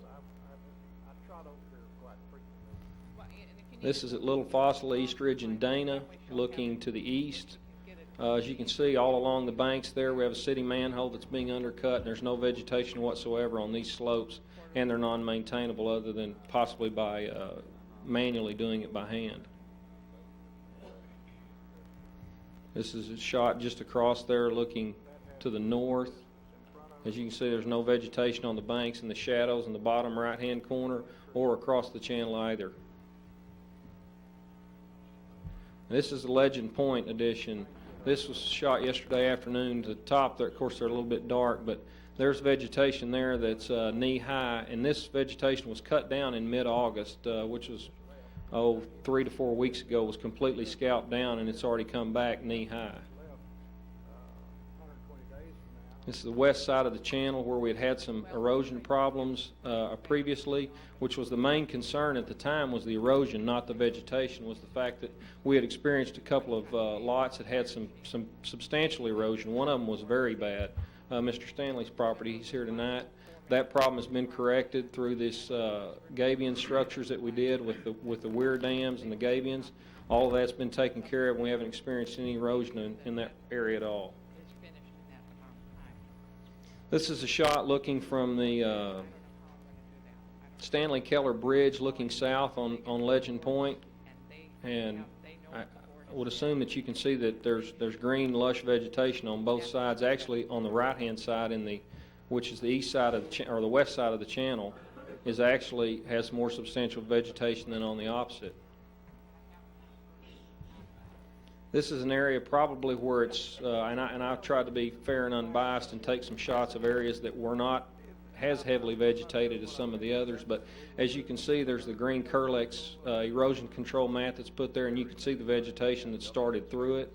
And this was cut, as I said, in mid-August, and it's already come back that strong, which, yes, it is sparse in some areas, but it's still done well enough that we haven't had an erosion problem at all, which was the major concern when we had to do the reconstruction on the channel.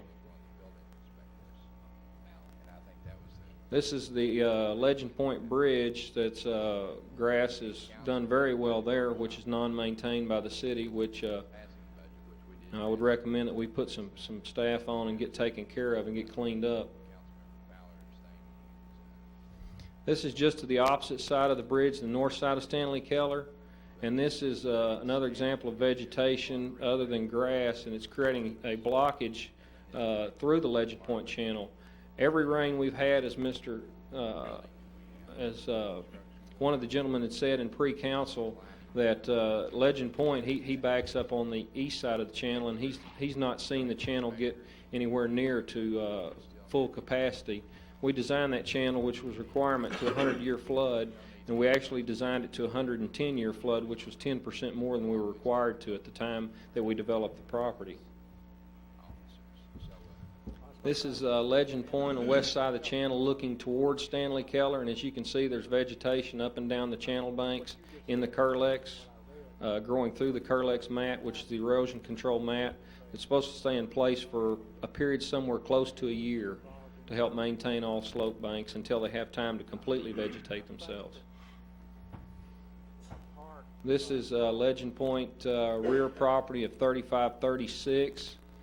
As you can see, it's heavily vegetated in that area. This is the area where we experienced the biggest amount of problem, or the largest amount of problem as far as erosion and slope failure due to some varying things. Utility companies had cut a ditch along the top of the channel there, top of the embankment. It created a problem when we began to get rains. They hadn't compacted the ditches properly, and we experienced slope failure. That's what the rock structure at the top of the photo That's to hold all the property, owner's property intact, and which we haven't had any problem with that since that's been put into place. Once again, this is also 3536 looking down it, and you can see the vegetation that's grown up behind the property owner's fence. And you can also see, if you look to the left side, the road that we installed for maintenance, which I believe the city's already used when they came in mid-August and did their maintenance on the channel. This is another area. This is the east side of the channel, and this is probably some of the most sparse vegetation that we have.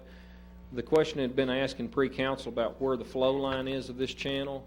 The flow line actually, in the most significant rains we've had, reaches about to the bottom of the Curlex mat, the darker area, the green area. That's about the only area that's affected by the flow line of the channel. So you can see there's vegetation above that and no erosion. This once again is the west side of the channel. This is about midsection of the channel. Once again, we have established vegetation. You can see that's looking down about 4 or 5, 6 properties. You can see it's completely revegetated itself since it's been cut down in August with no rain on it. So I would. This is another shot of the east side of the channel. You can see this is that midsection where we probably have the most sparse vegetation along there, but that's the Curlex mat that was destroyed when the city came in and mowed this area. That the Curlex that was put in place was destroyed, but you can see that the vegetation's still coming back through that. Once again, this west side of the channel.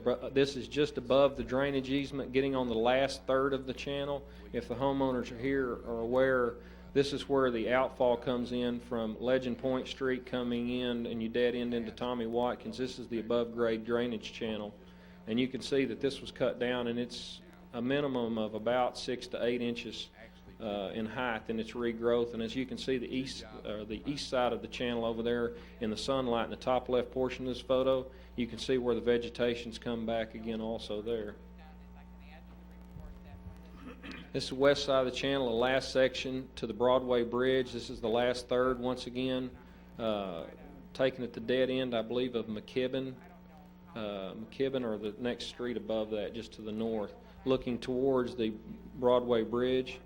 As you can see, this has vegetation on it. It's not grass, but yes, it is vegetation, and it's substantial enough that we haven't had any erosion problems with it. Oops, skipped one. Legend Point on west side of the channel, the 3300 block, looking north, looking back towards Stanley Keller. As you can see, there is growth there. Some areas it's more sparse than others, but there is vegetation there. And in this area is where Ms. Griffin had the problem that she and I had spoken with today, that the vegetation in that point was 6 foot high because it was over the top of her fence. And the city's come in and cut it down, and it's sparse in this area, and it probably needs a little bit of work, but it's something that we've addressed hopefully through this through the winter. We had intended to do some winter rine, some planting then, and once again plant the areas that were sparse through our maintenance agreement in the spring. This is once again behind the 3300 block looking north.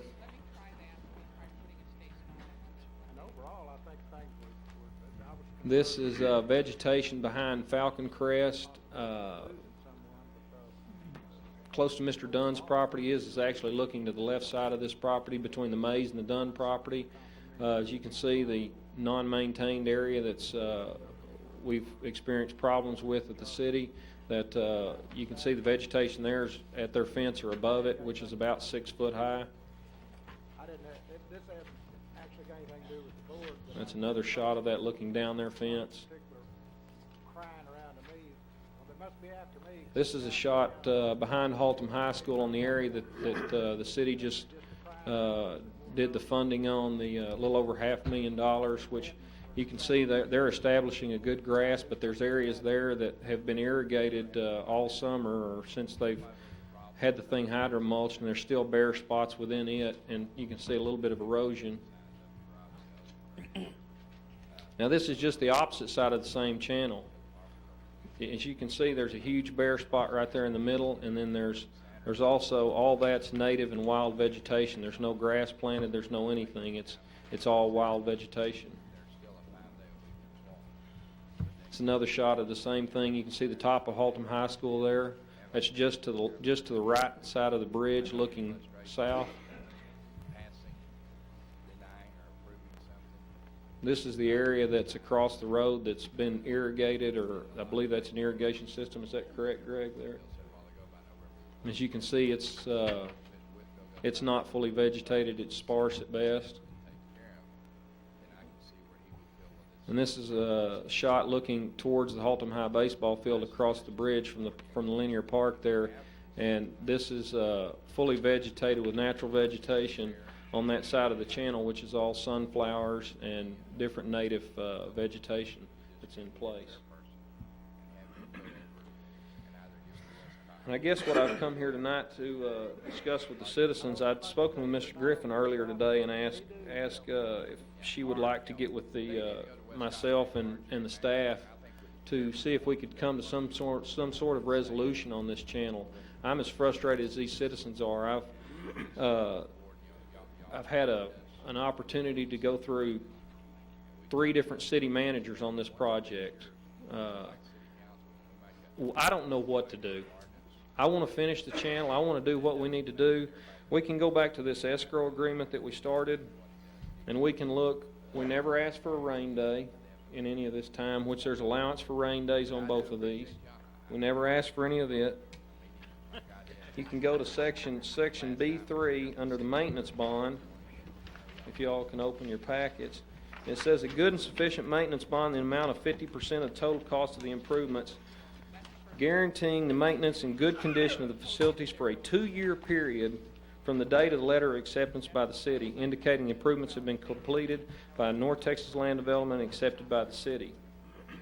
Okay, so that means we have a 2-year maintenance bond on this to take care of this project, to make sure that if there's any huge slope failure or anything that's out of the norm, we've already put up a maintenance bond to take care of it.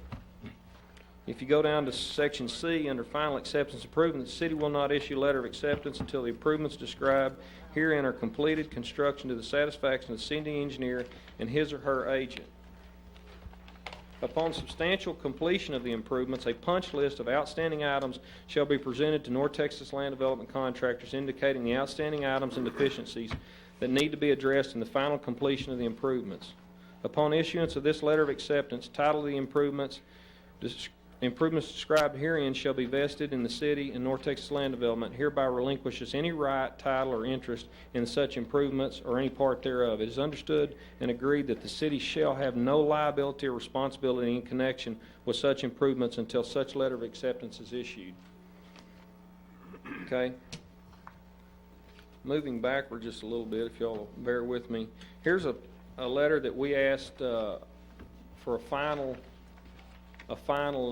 inspection on the property. This letter was dated, this is in return from Mr. Van Nieuwenhuis, this was dated June 6, 2002. Okay, so this had 15 items. Mr. Van Nieuwenhuis and I met on them. We discussed these. We went back and started doing our corrections. We received another letter on July the 3rd that was after we had done what we thought was the completion of the projects. And then the next correspondence I had was a letter from Mr. Torres on September the 10th. We finished prior to June when we were supposed to be finished by the end of June. Mr. Van Nieuwenhuis, due to the workload that he's had, as well as his staff and the rest of the city staff, did not have the opportunity to go back and do a great deal of review on this. We had to send some things back from our engineer. We had to make sure, and they had to do some field inspections. And at that time, there were a few things that they'd asked to be corrected. We corrected those. And the only deficiency they felt like that we had at all after that was vegetation, some vegetation. Okay? Okay. So, that was my understanding from the meeting. This thing's drug on and on and on. I want the thing finished. I want my name off of it. I'm sure these individuals will want their they want their sanctity in the deal. I've asked that, we came in and it was an erosion problem. That was the problem. We had slope failure and we had an erosion problem. So we went back, we corrected it. I've spent $286,000 on this channel in this development, going back and re-correcting things. We've had 5 outlets that come in off Larry Street, and we have one that comes in off Stanley Keller that there was never an easement. The city of Haltom City dumped water on Legend Point, or on the property at that time. It wasn't Mr. Van Nieuwenhuis, and it wasn't anyone sitting up here. But the fact of the matter is Haltom City still has dumped an enormous amount of water. If I can step right over here. Mr. Fliskus, this drainage channel, okay, right, Gene Lane. This, and Greg, if you wouldn't mind helping me, this drainage channel carries the water from Gene Lane westward, and then this section through here of Haltom City. Is that not correct? As a whole, pretty much, which is roughly, after looking at it, at least 10% of the water that's carried through Haltom City. 10% of the surface water. We have experienced no problems with flooding or any other issues. We have experienced no problem other than minor pigtails with erosion. The vegetation in a few areas is sparse. The vegetation down around Miss Griffin's house can be worked in. We offered, as developers, to come in after this was over. We had vegetation established. We offered to come in at our own expense and plant winter rye, and then come back in the spring, and if there's areas that aren't, through our maintenance agreement, which we have to do anyway, come in and work on those areas. Mr. Van Nieuwenhuis stated earlier, at worst it was 75% he felt vegetated. Now y'all are asking to hold $25,000, my maintenance agreement that I have, send it over to an escrow company, and y'all take care of it yourselves. Is that what this letter states, Mr. Torres, to the council? This is the recommendation? That's correct. I've seen exactly how we've maintained channels throughout this community, and it's deplorable at best. So what makes me to think that through a maintenance agreement and through us working with the neighbors that we wouldn't be capable of finishing, if all it is vegetation, and that's the main thing, because we've been asked to go in and add grout to the riprap that the city provided, which we did at a cost of about $4,500. We were asked to extend a drainage flume on the north end of the property, which we did at completely our expense. It was already approved and taken care of in our first agreement with the city, but we came back in and did it.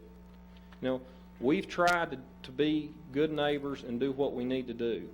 I don't mind now coming in, and I called today and I asked Ms. Griffin and I asked the city manager, why don't all 3 parties come together? Let's walk the channel, see what we need to do that'll make them happy, make y'all happy, make me happy. Let's all get out of it. I'm tired of it, probably more so than you. I've been through at least 2 or 3 mayors, 3 mayors on it now, 3 city managers, and I want it completed. I look at that channel from Stanley Keller looking south. It comes a flood. We don't have any problems with it. We've got flooding down on Salona. We've got flooding on the south end. As soon as it backs up, we're going to have flooding on Tracy because of the lack of maintenance behind those houses along the railroad tracks. So if the thing's working properly and all we're talking about is some grass and a little bit of cleanup, it's a bit much to ask us, after we've already done the things that we've done, to go back in and correct more problems. So all I'm asking is that we sit down with these individuals that are here to speak tonight, set up a meeting at their convenience, at y'all's convenience. Let's figure out what we need to do to finish it. What responsibilities are the cities, what responsibilities are the developers, and what responsibility the homeowner has. And let's figure it out. That's all I ask.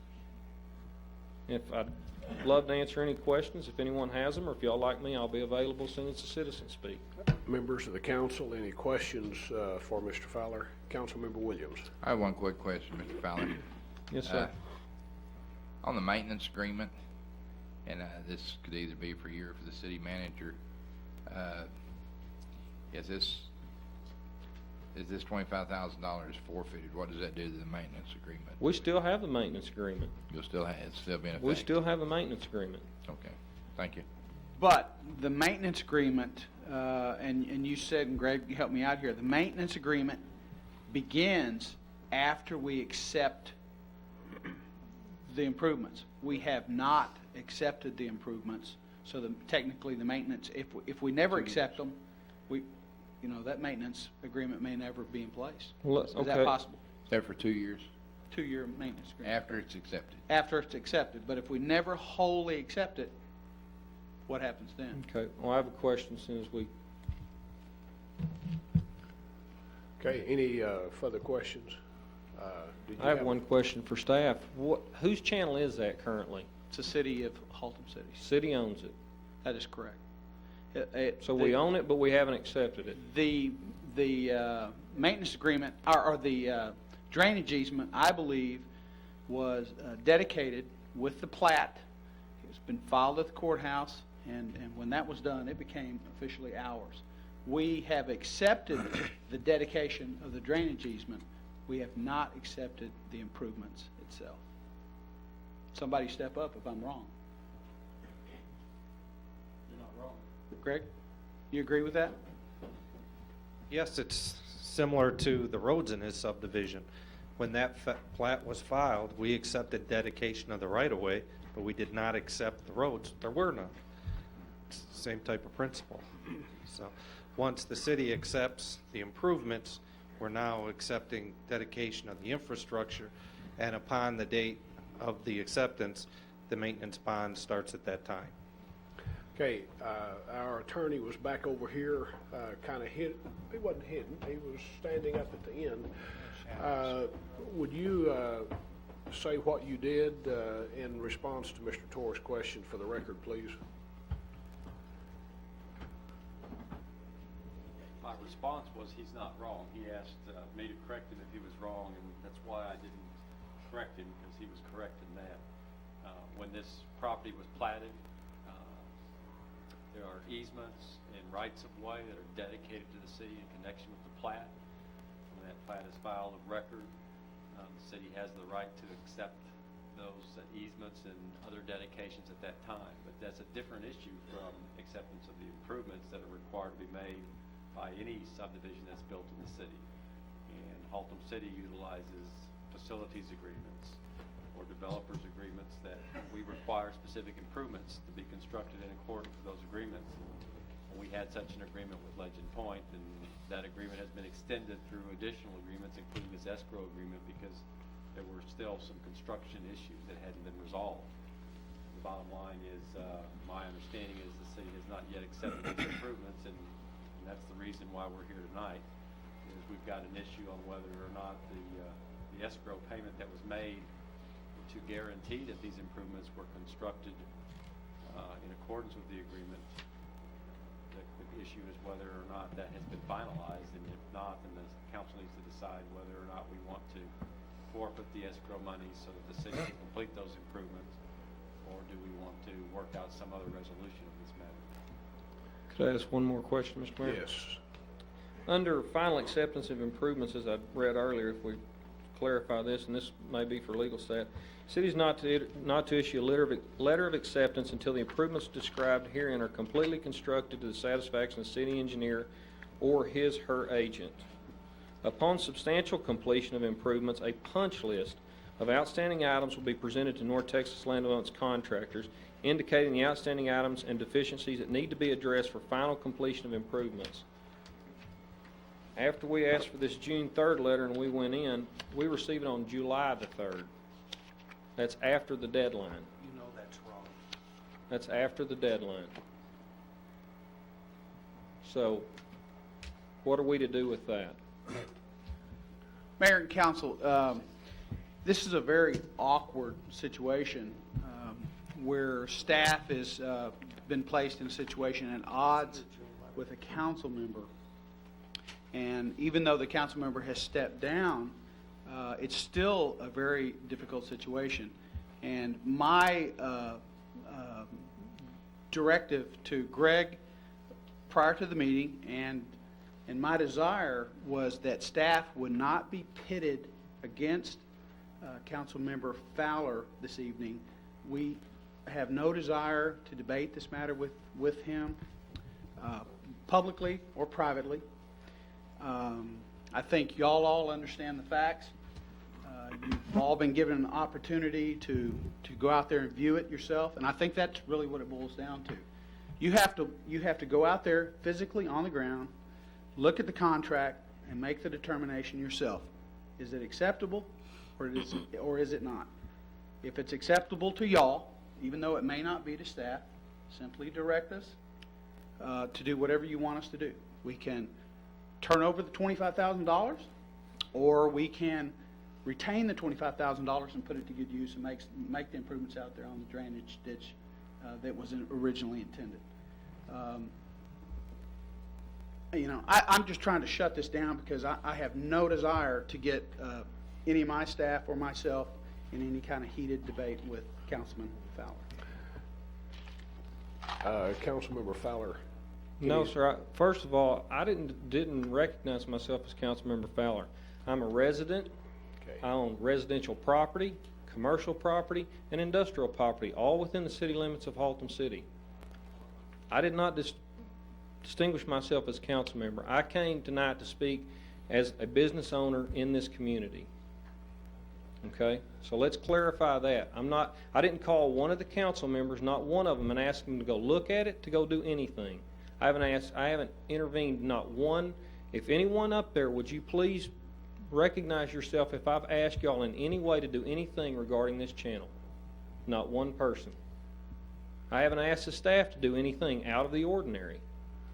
All I'm saying is if there's things that need to be taken care of here, I don't have a problem doing it. But I want to know what they are, and I want to know one time, and I want to correct them. I don't want to fix it and then come back and then there's something else. And then fix that and come back and there's something else. That's all I ask. Councilmember Williams. Okay. First of all, Mr. Fowler, I did call you Mr. Fowler a while ago. I didn't call Yes, you sir. Council, and I understand. That's the reason I shoved his chair out. He's not here tonight, and so we're talking to Trey Fowler. I've got a question. Don't we have some residents, or are there some speaker cards on this? Yes. Are we going to go ahead and honor those and let them? As soon as Mr. Fowler's. I would like to hear to see what their concerns are before we do anything. Okay. If that's okay with the rest of the Yes. council. Anything further at this point? No, Mr. sir. Fowler? Thank Okay. you. Councilmember Averett. Mayor, I do have a question for Trey real quickly. Trey, you said that you would be willing, agreeable to meet with the residents and also with the city attorney to try, city manager to try and work out some type of agreement? Yes, sir. The staff, city manager, the public works director, and the city engineer had a meeting last week with them that I wasn't privy to. I don't have a problem meeting with them. No, that's not correct. We did not meet last week. We met several weeks ago. Okay. At the request of Okay, those my owners to meet apologies with then, it us. was several weeks ago, okay. But I wasn't privy to that meeting. I have no problem meeting with these individuals. I spoke to Ms. Griffin for probably 30 minutes to an hour on the phone today. You know, I have no problem at all. I told her if she'd like to come tonight, you know, that's fine. I'll be here. We can do it tonight. We can try to set up a meeting, see if we can get this thing resolved, whatever we need to do. And that's Ms. Griffin, right? Is she scheduled, is she on here to speak? Okay, I'll ask her the same question. Thank you. Councilmember Jennings, and then we'll begin calling the residents who've requested to speak. One brief question for staff. We've been talking about vegetation versus something more than vegetation. What I'd like to know is, Mr. Fowler seems to think that the main issue here is the vegetation, and I've been led to believe that there are more items on this punch list. How many more items are there on the punch list? Understand first, the June letter he quotes is not a punch list. The very first paragraph states that. I went out in the field at his bequest to go out there and inspect it and show him some major things that I noticed. He wanted to concentrate, get those major things done. I don't blame him. It was the beginning of June. I tried to schedule the final inspection for the last week of June. At his convenience, it was scheduled the morning of July 1st. I remember July 1st well. It was raining. It was muddy. We walked the creek anyways because it was one day after June 30th. I wrote that letter. I sat down with my boss, my staff, because I had my staff out there on the inspection, and it was sent July 3rd. That's the reason you had it 2 days later. I've done my darndest to get this thing done by June. Unfortunately, the punch list letter was written July 3rd. That is the punch list. That letter had things that were to be addressed by North Texas Land Development and things that had to be addressed by Mr. Dacus. Since that time, I've heard from Mr. Dacus. Trey has addressed some of the items. When we met with the residents, the main concerns at that time seemed to be the lack of vegetation, the shape in some areas of the channel, and in some of the rocks and debris that were in the flow line that probably needed to be removed. I'll be honest, I don't totally agree with the residents in terms of what they wanted to be removed in the flow line. The reason for the weirs that Mr. Fowler constructed were to raise the flow line. So it's gonna hold water until you get some substantial rain events through there that silt it in and raise the flow line. And in fact, I think Mr. Elfrink, when he was interim city manager, used the term dams, and they were dams from the standpoint that they held water, but what they were designed to do, which is what a real dam does too, but unintentionally, is to collect silt behind it. So what you're doing is you're raising the bottom of the channel. We are raising the bottom of the channel to slow down the velocities of the water, to slow down the erosion. Okay, so basically, what you've told me is there's 3 things on that punch list. 3 Is things there that more come to than my that? mind after meeting with the residents. And if Mr. Torres, do you remember those? Do you remember anything else, or were those the 3 main items from when we walked it? No, there's a number of real minor things out there, and personally, I'm not overly concerned about those, but I am overly concerned about the vegetation or the lack of. So we're talking vegetation, we're talking the possible movement Some of minor reshaping and some reshaping, and what was the other one? Some removal of some of the debris in the channel, but Cleanup. right. But I think what the residents have in mind to be removed and what I have in mind are 2 different things. Okay, well, that answers the question. So. Okay, thank you. Councilmember Jennings and Mr. Van Nieuwenhuis. We'll begin now with the appearance before the council request cards, and the first of these is, and I'll just take them in order that they were placed before me, Catherine Griffith. Ms. Griffith, if you will come forward, give us your name and address for the record, and you have 5 minutes to address the council. My name is Catherine Griffith. I live at 3324 Tommy Watkins Drive in Haltom City. And I know that I mentioned vegetation before, but that wasn't my only concern. I also mentioned the erosion that behind my house, and I have walked that channel several times, and at the other end, there is a road there, and they have done some work down there. But behind my house, the only thing that's ever been done is they came and cut those weeds away from my fence when I called last month. I mean, that's how this whole thing got started, as I could not take care of that myself anymore, and the weeds were coming over the top of my fence. But it was also erosion. I don't know what was in the first agreement that was made. I don't know how that channel is supposed to be constructed, or I don't know what, I read somewhere where the state of Texas can determine what's supposed to happen in a drainage ditch. I don't know. I'm not a politician, and I'm not an engineer, but I do know that the ground, the dirt, is washing away from the back of my home, and if I want to put it on the market, I'm going to have a problem selling it, because people are going to come out there, they're going to look, and and just like I did. When Alamo built my home, I talked to them about that drainage ditch, and they assured me that everything was going to be taken care of. It was going to be shored up, and I don't expect it to look like a park back there. All I want is the erosion to stop. And 2 houses north of me, there's a ditch started up there behind that lady's house. It's just a little crevice there that started, but it started, and now what's going to happen in 2 or 3 years with this drainage ditch, with the erosion? Is my fence going to fall in like some of the other neighbors? And I'm not even sure how many people are here tonight from Legend Point. Would everyone like to stand up that's from Legend Point or raise your hand or something, you know? I'm not the only person concerned about this.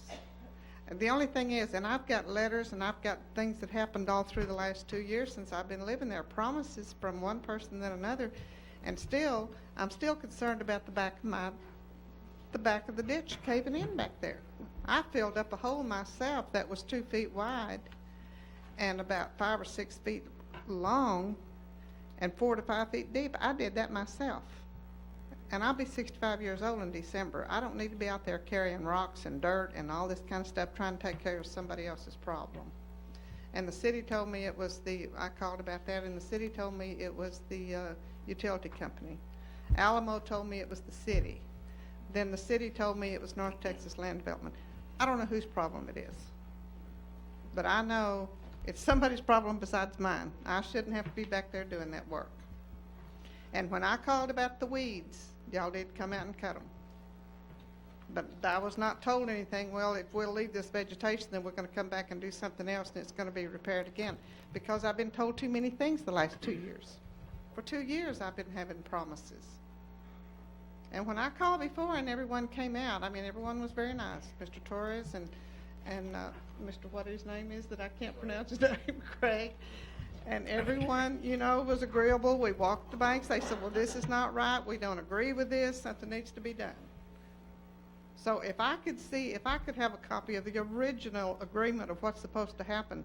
Vegetation did not come up that was not my phrase when I said it. It was letters that I had gotten from the city. And I just want it fixed. Okay, anything? It doesn't have to look like a park. Anything further that you want to say to the council tonight? I'm through talking to you. Okay, hang on No, just I'm a sure moment. you're through with me. Councilmember Averett, you have a question for Ms. Griffin? I asked Mr. Fowler the same question, but would you be agreeable sitting down at your convenience with Mr. Fowler and our city's members of our city staff to work out an agreement? I think that yes, I would be agreeable, and I think the other homeowners should be there too. Everyone, you know, I only own one little home there, and I can stand here and complain about my home, but everybody else, you know, they've got to have their say. Okay. I appreciate your time. Councilmember Jennings, I believe you have a question. Well, her statement has brought up another question for city staff, because just a minute ago, we were talking 3 things. Now I've heard erosion, and that wasn't on your list a minute ago, Greg. What kind of erosion problem do we have there? Thank you, Well, Ms. they called it minor. Thank you, Ms. Griffin.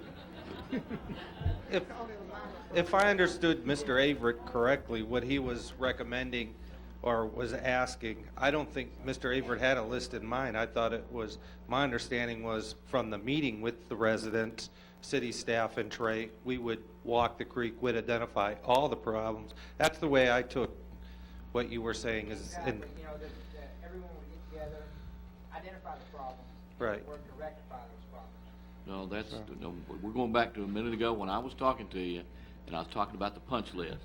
I wanted to know what the major items on the punch list were. Erosion did not appear on that list. Now, she's brought up a question of erosion, and I just want to know, was the erosion not addressed on the punch list? Or is it lower on the punch list and we didn't bring it up? Or, you know, I'm just It's trying not to... what stands out in my mind is from what I saw at the last meeting about a month ago with Mrs. Griffin and her neighbors. And at that time, I don't remember seeing erosion. What I remember seeing was the creek needed to be reshaped in certain areas. So maybe what I'm calling reshaped, which is what I indicated earlier, Okay. that she's calling erosion. Well, she reshaped her a 5-foot ditch that's, you know, with rocks. She did some serious reshaping there. And I don't remember seeing that at that time. Okay. I'm not saying it didn't exist. Okay, well, that's why I didn't see it. Ms. Griffin. And there still are a It was big number enough of for a those railroad areas tie. that are eroding, such as Okay. she's suggested. All right. If I had not fixed that hole that I was telling you about, if I had not carried the dirt, and I did all that myself, and I dug up a flower bed in front of my house, and I took the clay and the dirt and all the rocks, and I gathered rocks, and there was a railroad tie in my flower bed, a half of a railroad tie, not a full rail, but a half of one. And when I dug it up, I took it back there and put it in that hole. If I had not done that, my fence would have already been down, mine and my neighbors, not these neighbors, but the neighbor that's south of me. My fence would have been down.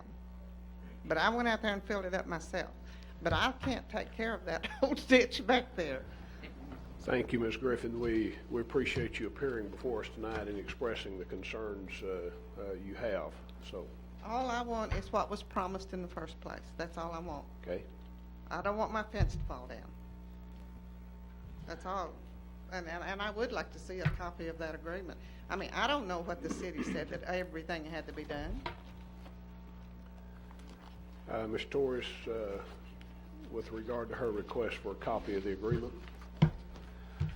Our next speaker, as Ms. Griffin receives the copy, might be coming forward, Terrell Witt.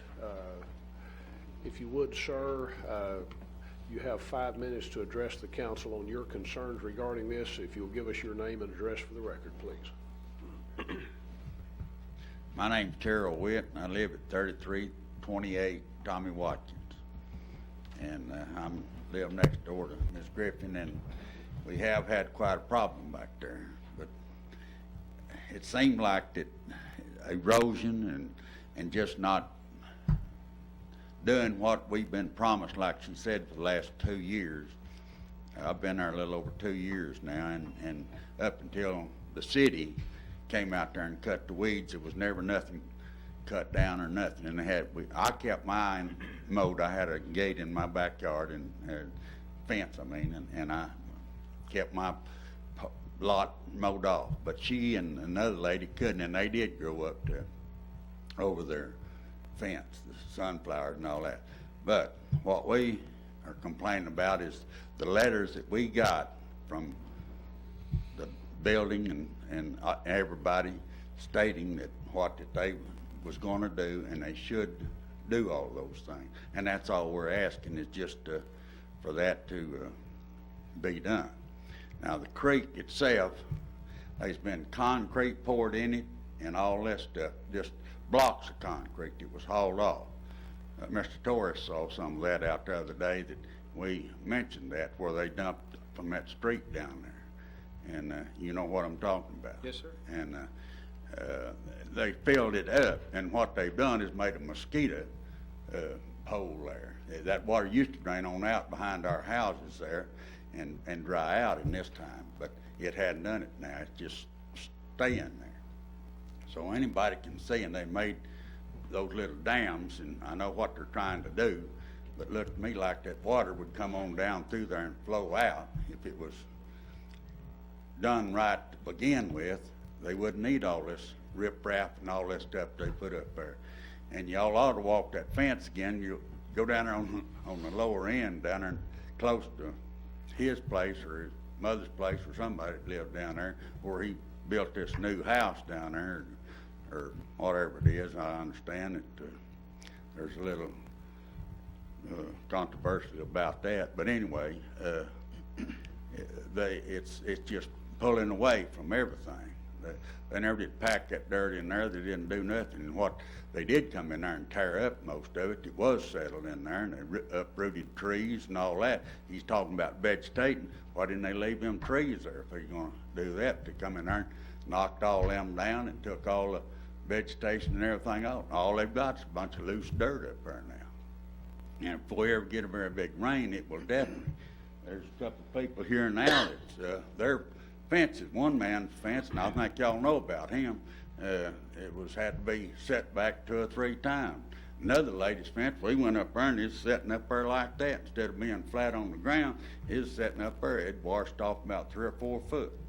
So we don't want that down on our place.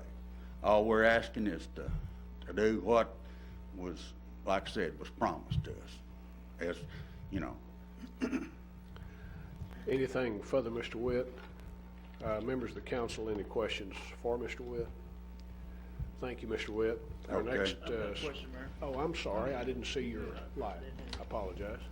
Mr. Witt, talking about these dammings or poolings that are now holding water and they're breeding mosquitoes. Right. Greg, was this the idea behind the plan that we put together?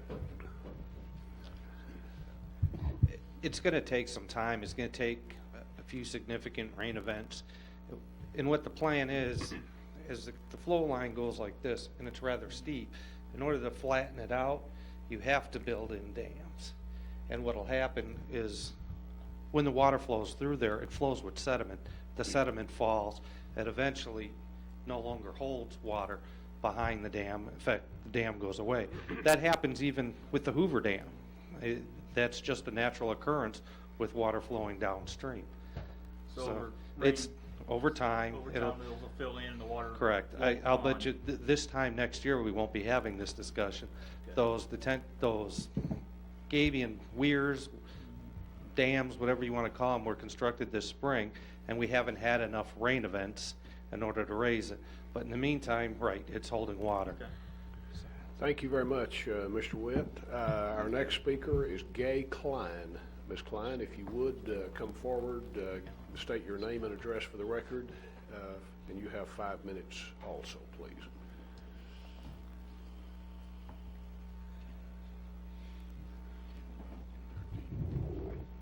My name is Gay Klein, and I live at 3424 Tommy Watkins. And like I'm hearing tonight, I'm hearing that Trey has not finished the job. And what we've seen we live at the drainage part. We live where Legend Point dead ends at Tommy Watkins. And can I address also the vacant lot, or in a little while, or right now? Okay, well, the vacant lot next to us is eventually going to erode too, because there's no rocks back there. I don't know if he's going to see to that or what, but I know that vegetation grows there and it's not mowed. So we just want things done that they said would get done. Thank you. Any questions? The vacant lot that runs where the water flow comes off the street down into the creek, the vacant Right. lot on the, what is it, on the north side? South on of the us. south side. Okay.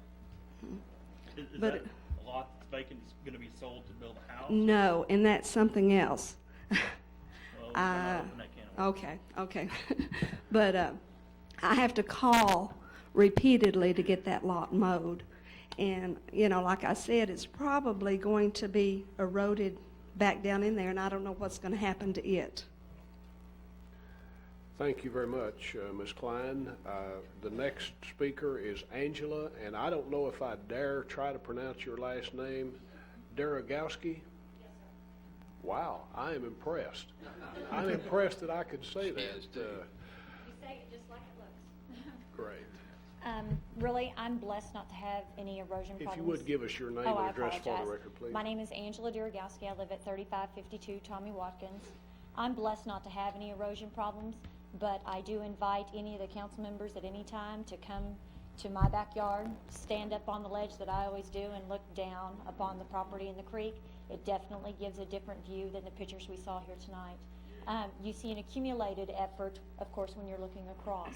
When you're looking down on, it looks definitely different. My concern in respect to my property is that with the work that has been done, there has been a ledge created. And I believe it's a legal pitfall for trespassers whenever they become injured. They take their four-wheelers, run them up and down the backside of the fence. Motorcycles. Of course, you can call the law, the authorities, what have you, handle it yourself. They're gone by the time anybody of any worth gets there to handle it. Children, even prior to any of the construction work being done, played in the creek.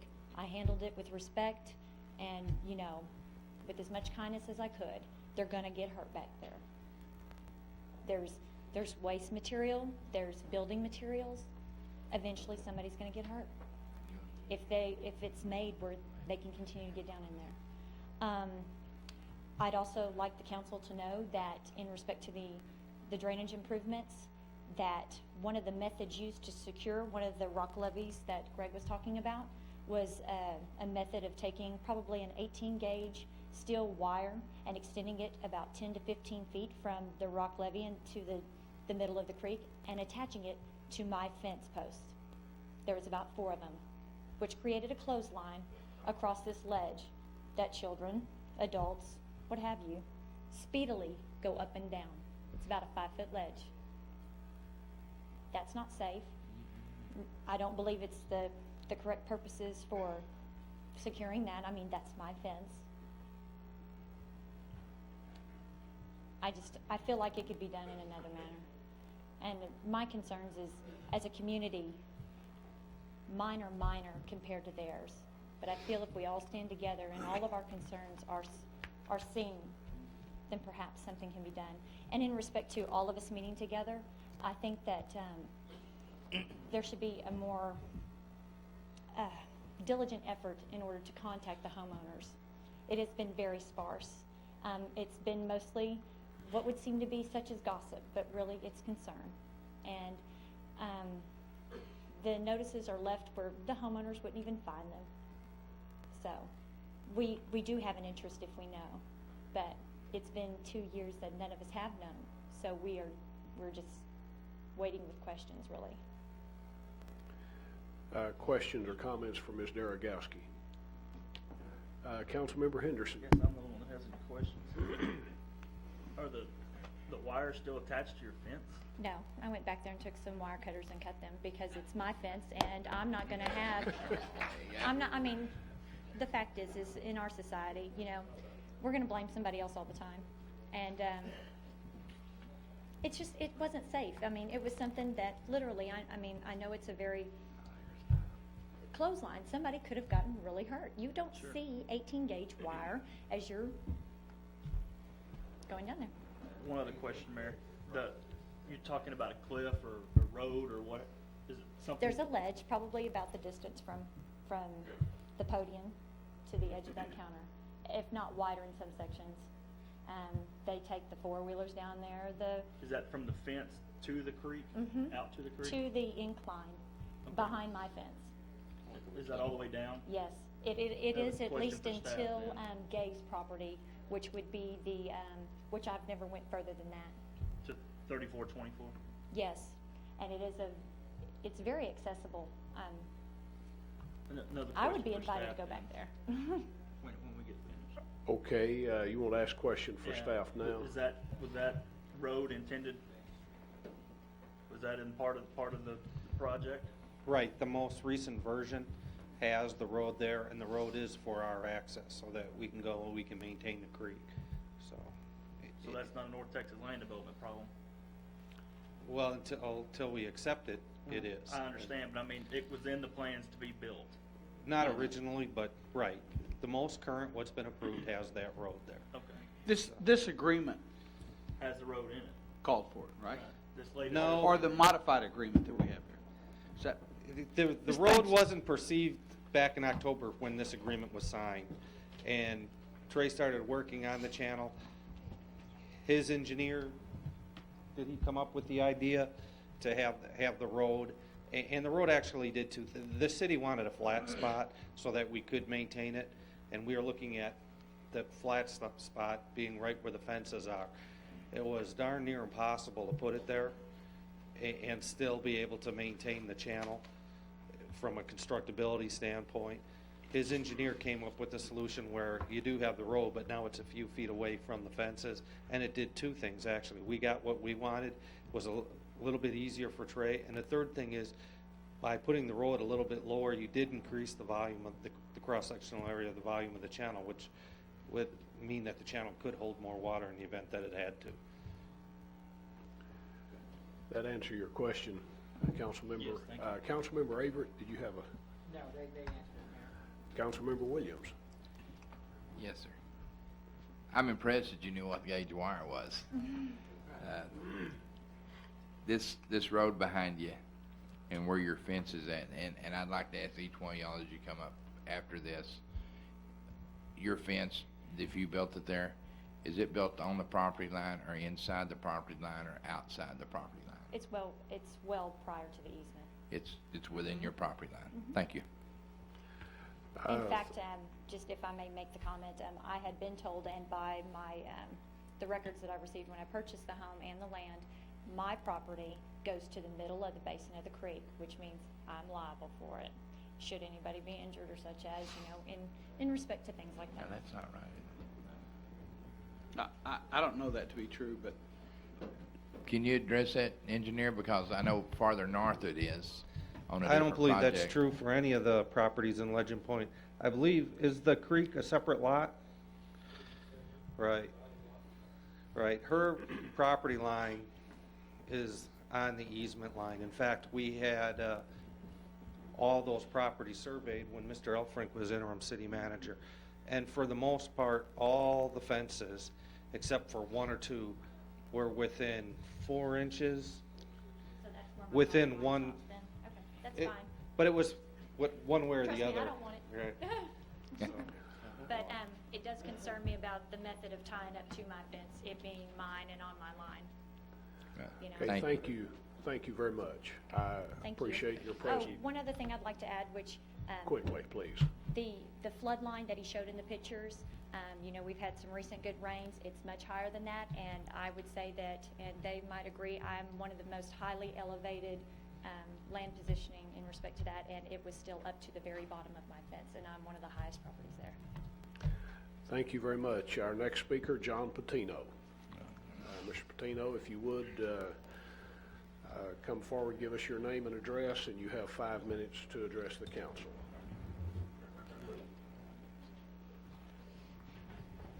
Thank you, Mayor, council members. All I've been hearing up here tonight is that that project up there is not completed, that it still got some problems. And on the date that Mrs. Griffith came up here, which is some meetings back, I believe it's about 3 or 4 meetings back, and she came up here and complained about that.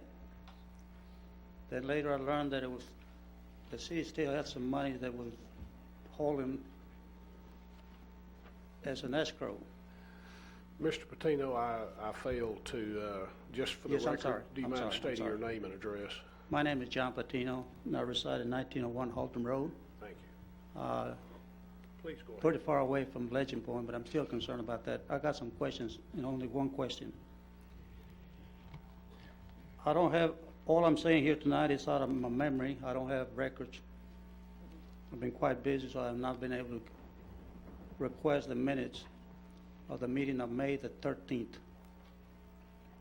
If my memory serves me correct, on May the 13th, Councilman Member Trey Fowler was seated.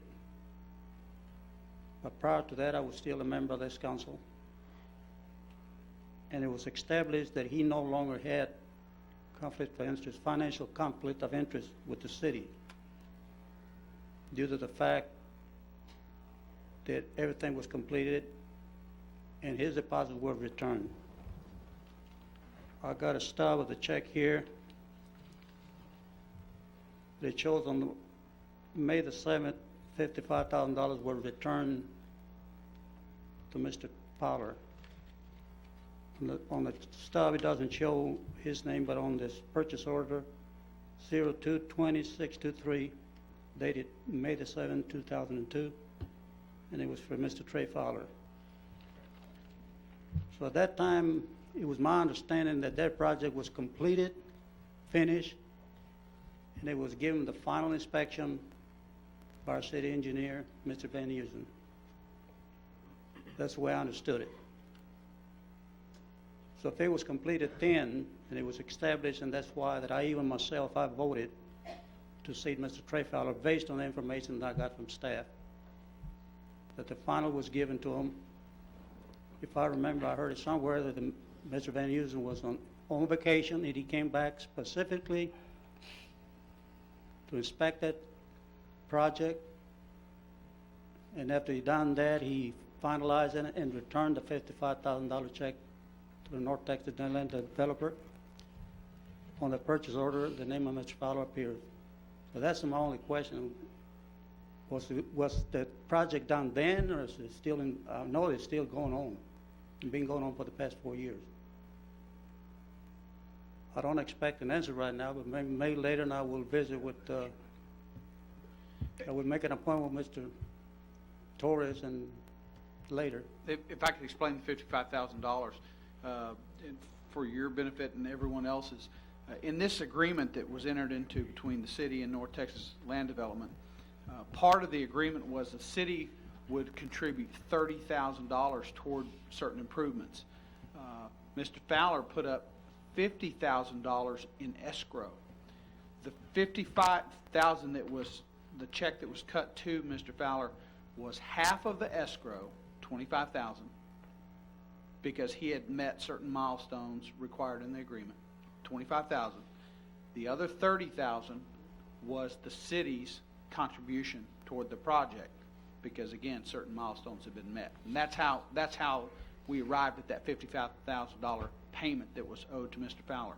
There's still $25,000 of the original $50 in escrow. $25 is still held by the city today because we have not accepted the improvements. Have I? Does that answer your question, Mr. Patino? Well, not quite, but I'll accept it.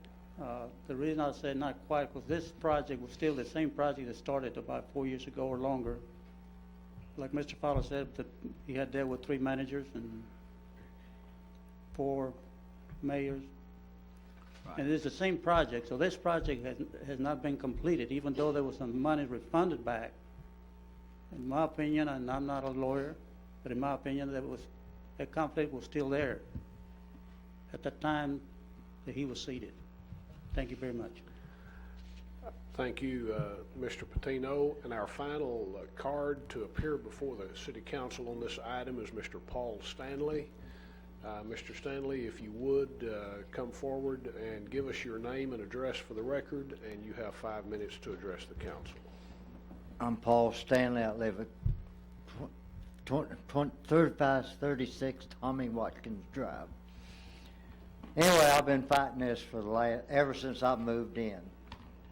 I guess my fence washed out first. I had been there about 3 months, and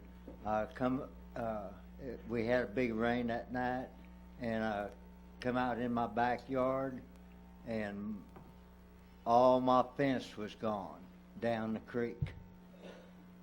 I replaced it, and Trey paid some on it at that time.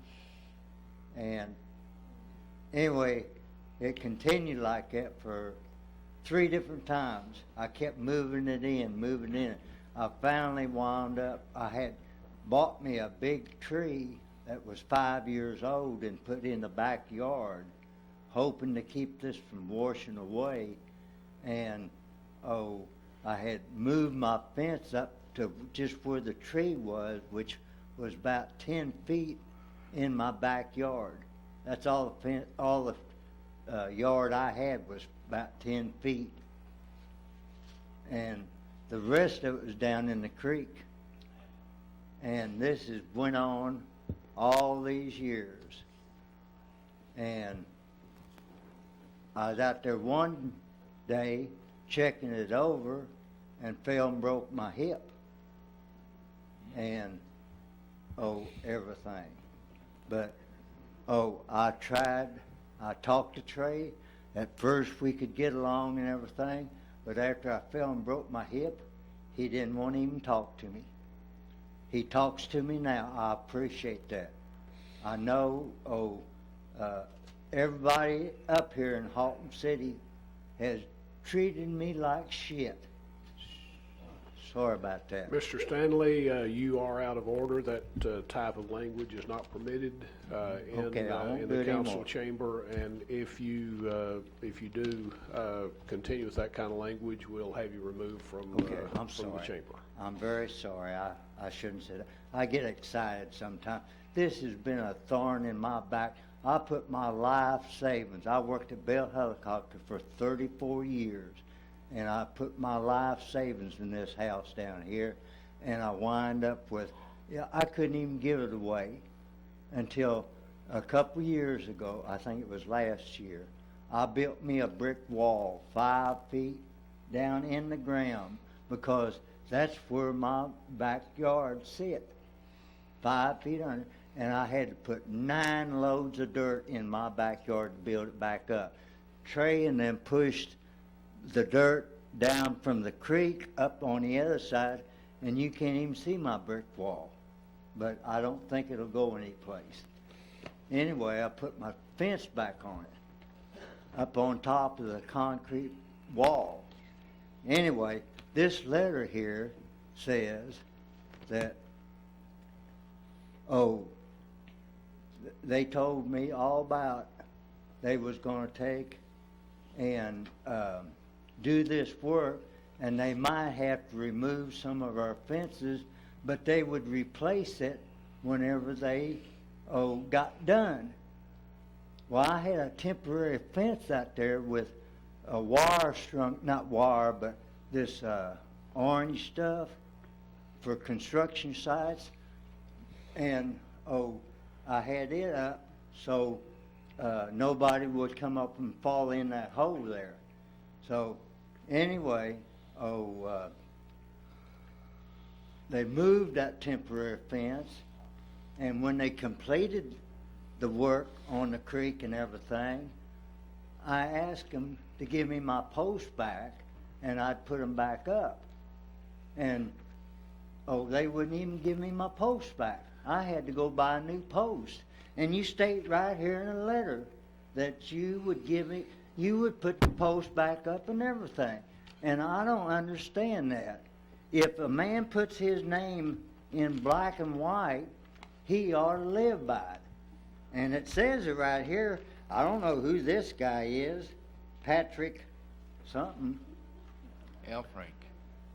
But, Mr. Stanley, you know, you've used more than your 5 minutes. Could you take one more minute and wrap up whatever comments you have? But anyway, I've been treated bad. When I come down here, they won't even talk to me. This one guy told me to get out of his office. And, I'll probably die fighting this deal because I've got a lawsuit against Trey and whoever it takes. Do you know how I got my post back? I had to call the police. I had to call the police and have the police come get them. And the policeman, he wasn't even going to do it until I told him, I said, you can't, he said, I know who's got your post and everything, but they're okay. I said, tell him bring them home. Mr. Stanley, your time is up. Thank you, sir.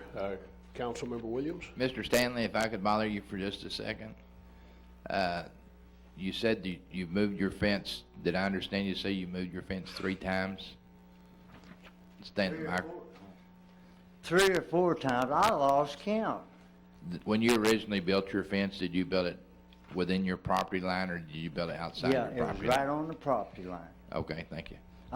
I built this new one that I got up inside of my property line 3 feet and put shrubbery and stuff back there to hold the dirt in. But the first fence you built was inside your property line? Well, yeah, the builder did it. I didn't do it. The builder did it. Okay, thank you. B.J. Reeves did it. Okay, thank you. B.J. Reeves. Thank you very much. We have heard from each one who has filled out a request to appear before the council, and we appreciate the input of everyone into this matter.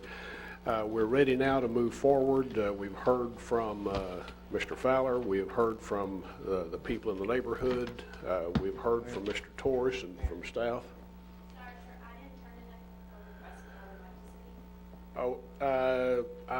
Yeah, somebody get her a card if you don't mind, and let her fill that out. Go ahead and come on up if you would, and we do need that in writing for the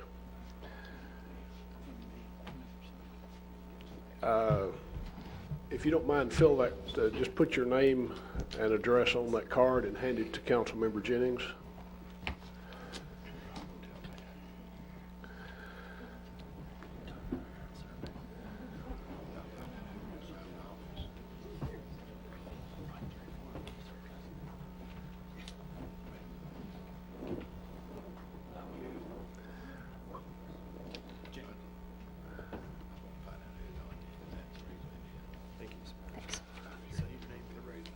And if you would, verbally give us your name and address for the record, and then proceed.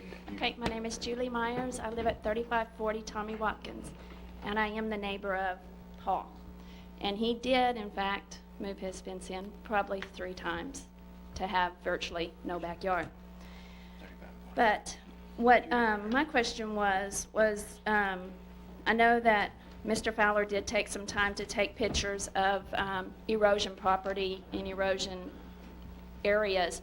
However, my question is, how many of those erosion properties were actually residential properties that were affecting residential backyards where they fell in to the creek, where their own properties were damaged? And my second was, I have heard on several occasions that these are minor problems. Minor problems to y'all when it's not your problem is major problems to us when it's our problems. At this point, I would not be able to, I've been in my house for 2 years, coming October. I would not be able to sell my house with the condition of my backyard. Exactly like she said, she would not be able to sell her property. I wouldn't be able to sell my property because of the way the erosion has gone and the way my fence is having to be diangled to keep my dogs inside my yard, which is a city law to keep your dogs contained in an area. And another one of my concerns is, we've all been over this issue time and time again, and I've heard this maintenance agreement will be held up 2 years after the agreement, after the city signs an agreement. I would like to know what is going to hold Mr. Fowler to that agreement, because nothing has actually made him progress quickly in fixing the problem that has been brought to his attention and the city's attention on numerous times. So what my question would be is, what's going to hold him to the agreement, because money does tend to hold people to agreements better than somebody's word, which I'm not really comfortable on promise of just somebody's word anymore. And that's really all I have to be concerned Okay, about. if you would, remain at your position just a moment. Mr. Torres, I think, can answer the question you just To explain the maintenance bond and how that works, when a developer secures a maintenance bond, he pays a certain amount of money to a bonding company, and it basically is some assurance that if over the next 2 years, when there's problems that develop, if North Texas Land Development doesn't get in there and take care of it, we can call on that bond, and they will do whatever it's necessary to get someone in to take care of the problem. And that's how that works. That's fine. Thank you, Ms. Myers. Thank you. We're ready now, after having heard, first of all, the city manager's introduction and from his staff, the recommendation calling for forfeiture of this bond. We have heard from Mr. Fowler in his presentation regarding the condition not only of the area behind Legends Point, but also in other areas of town. We've had an opportunity to have some exchange back and forth with Mr. Fowler. We've heard from the residents of the area along Tommy Watkins that back up to that, and other concerned citizens in the community. So we're now ready to move forward, gentlemen of the council, with regard to what action you would like to take regarding this item on the agenda.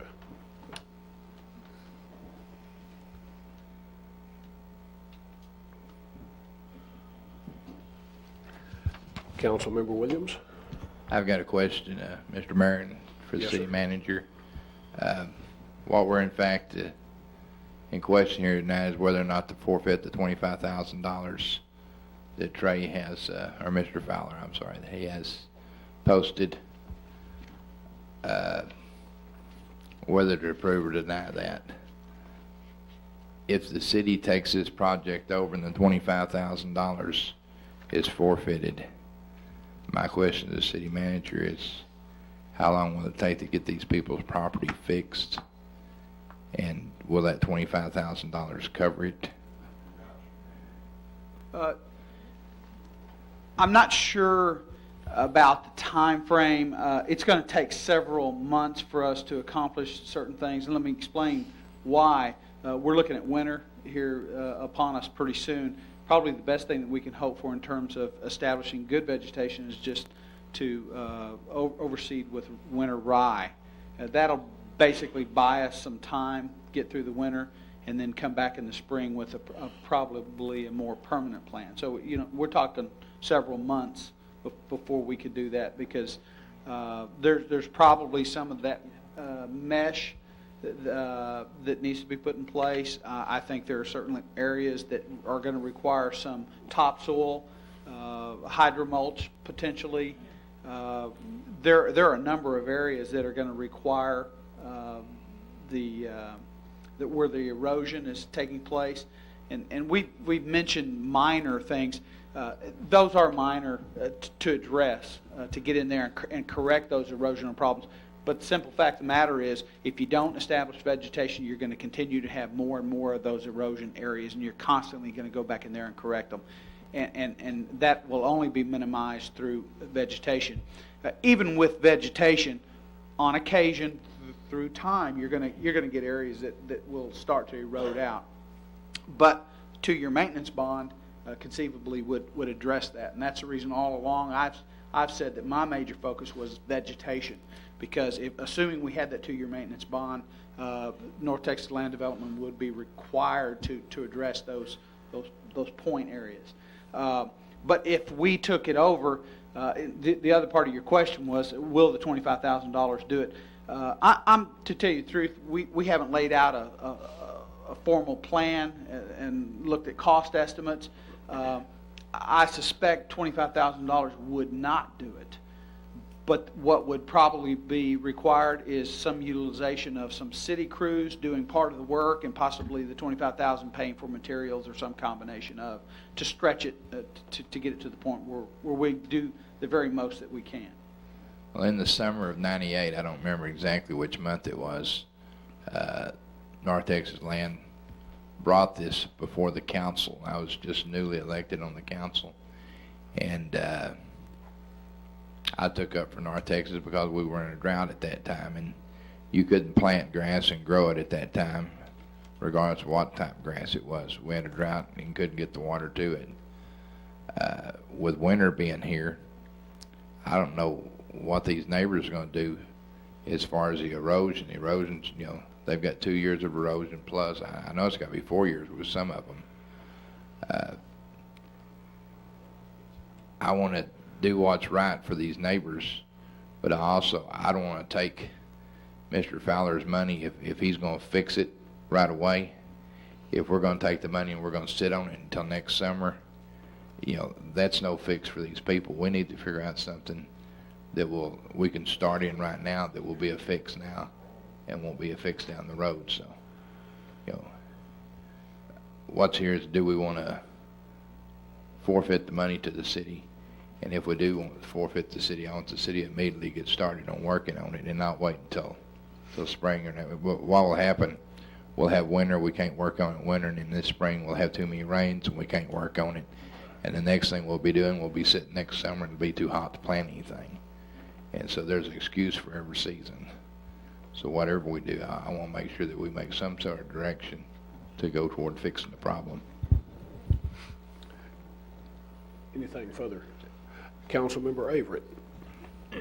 Mayor, I'd like to make a motion that we table this agenda item until the next council meeting to get staff, Mr. Fowler, and if the homeowners here present here tonight are agreeable, all the opportunity to get together and try to reach some sort of a compromise on this and try to come up with an idea of put some sort of plan into place to rectify this issue.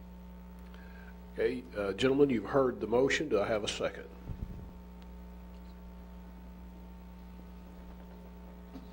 Councilmember Williams. Well, clarification, Mr. Averett. You want to table it until the next council meeting, and are you directing staff to get with the city manager and also the neighbors and try to come up with a solution before the next council meeting? Exactly. The city manager or his... And North Texas Land, I don't want to leave him out. Well, no, it would include all three. The homeowners here tonight, Trey as a representative of North Texas Land Development, and the city manager and or his staff, designee. I would second that motion if you would go along and appoint yourself as a liaison to go with them and overlook it. That would be fine. Then I'll second your motion. We have a motion and a second to table this until the next meeting. Councilmember Hurley. Mayor, I'd like to give a thought to, this thing could drag on forever and ever, and I can respect Mr. Fowler's wishes to go in there and finish the thing, and everyone else will benefit too. But there's no timelines drawn on this thing. We need to come up with a list of items that everybody agrees to.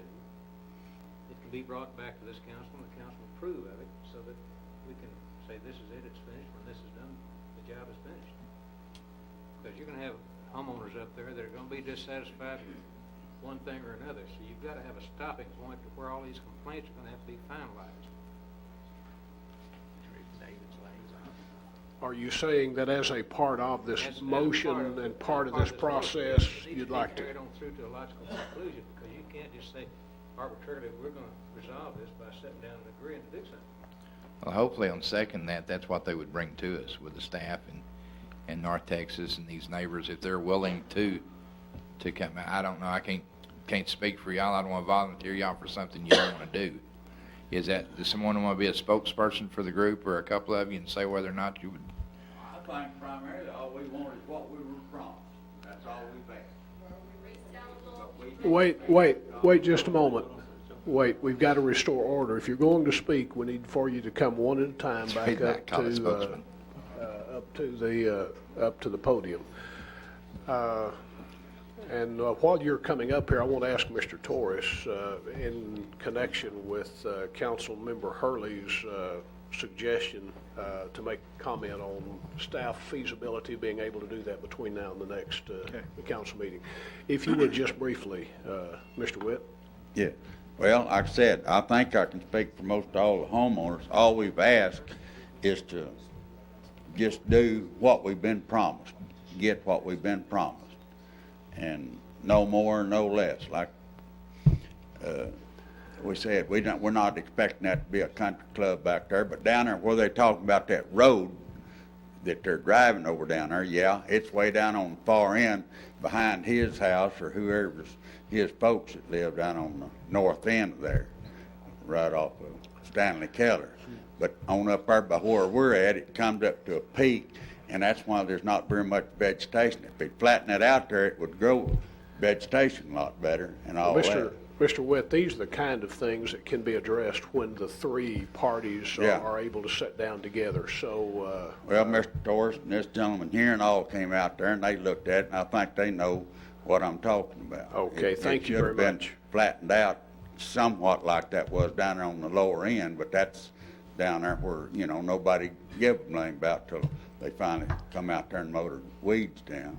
Okay, thank you very much for your answer. Councilmember Hurley, Jennings, and Williams, please. Well, for clarification, would this be an inspection of the entire creek by the three representatives, the city, North Texas Land Development, and the property owners? Because there's a lot of complaints from all the different property owners as to what they were promised. I don't think the city can uphold all the promises that were made to them because we don't know what they were. We've got a list of them. I think the city is concerned about the condition of the creek at this time and how to clear it up and correct it. Councilmember Jennings. Thank you, Mr. Mayor. Question for legal counsel. If the city moved for forfeiture of the $25,000, it's my understanding that the contract at that point would cease to exist. Is that correct? Once we attach that $25,000, would then the process go on into where North Texas Land Development is bound by the maintenance agreement, and the city at that point would accept responsibility for fixing whatever's wrong? To answer the question, I need a clarification that maybe Greg can answer. And my understanding that the maintenance bond has not yet been furnished, So we would still need to have the maintenance bond furnished, or do we have a copy of that already? I believe we do have the maintenance bond, but the way a lot of these maintenance bonds are structured, when an entity other than the contractor has it, is the maintenance bond is structured that it doesn't become effective until the third party. My question is, comes do we in. have the maintenance bond already? I believe we did. I made the copies of the bonds, and I wanted to say. I have it, Right. but I We couldn't do. tell you the specifics of what Okay. it says in it. Well, then, yes, so the answer to your question is this agreement will expire, the maintenance bond will kick into effect as soon as the improvements are completed.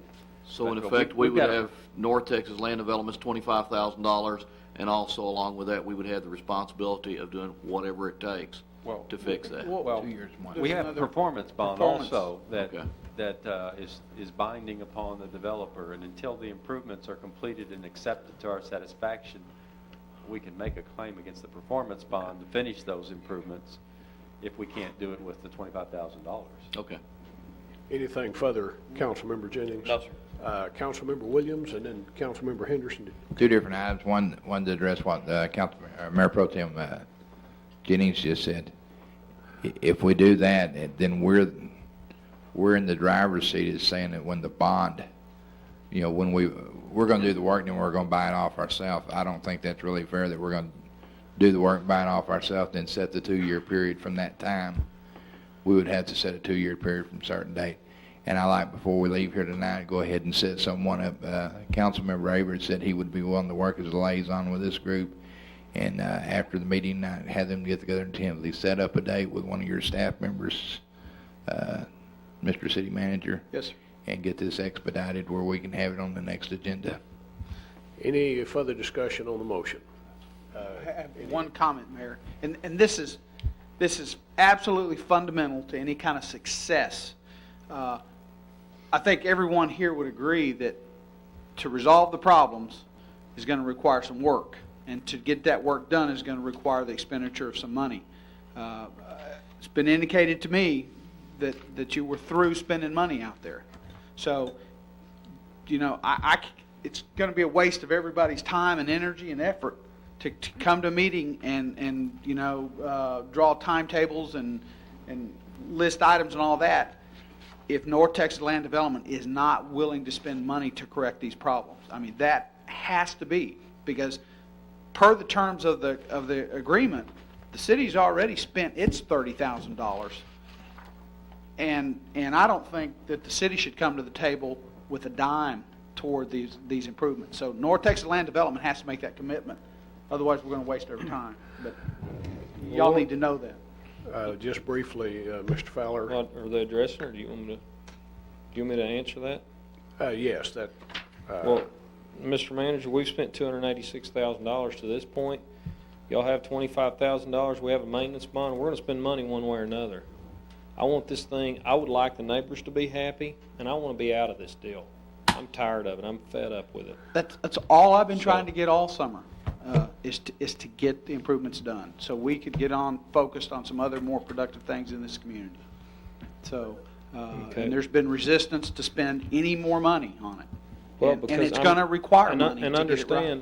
understand that there's been money spent above and beyond of what was necessarily our duties, that we chipped in, the grout, we chipped in different things on this channel that weren't necessarily originally part of the agreement, that we've tried to be, good neighbors and take care of things properly. We've done some things above and beyond ourselves. All the road base that's on that road that's there is at our expense. That Curlex was not part of the deal. It was vegetation. It wasn't Curlex. We have almost $10,000 in it. I don't mind spending a little bit more money. I want a list of things to do, and I want to know what to do, and I don't want it to be 1 minute tell these individuals one thing and then come back and it's something else to me. And that's been the problem the whole time.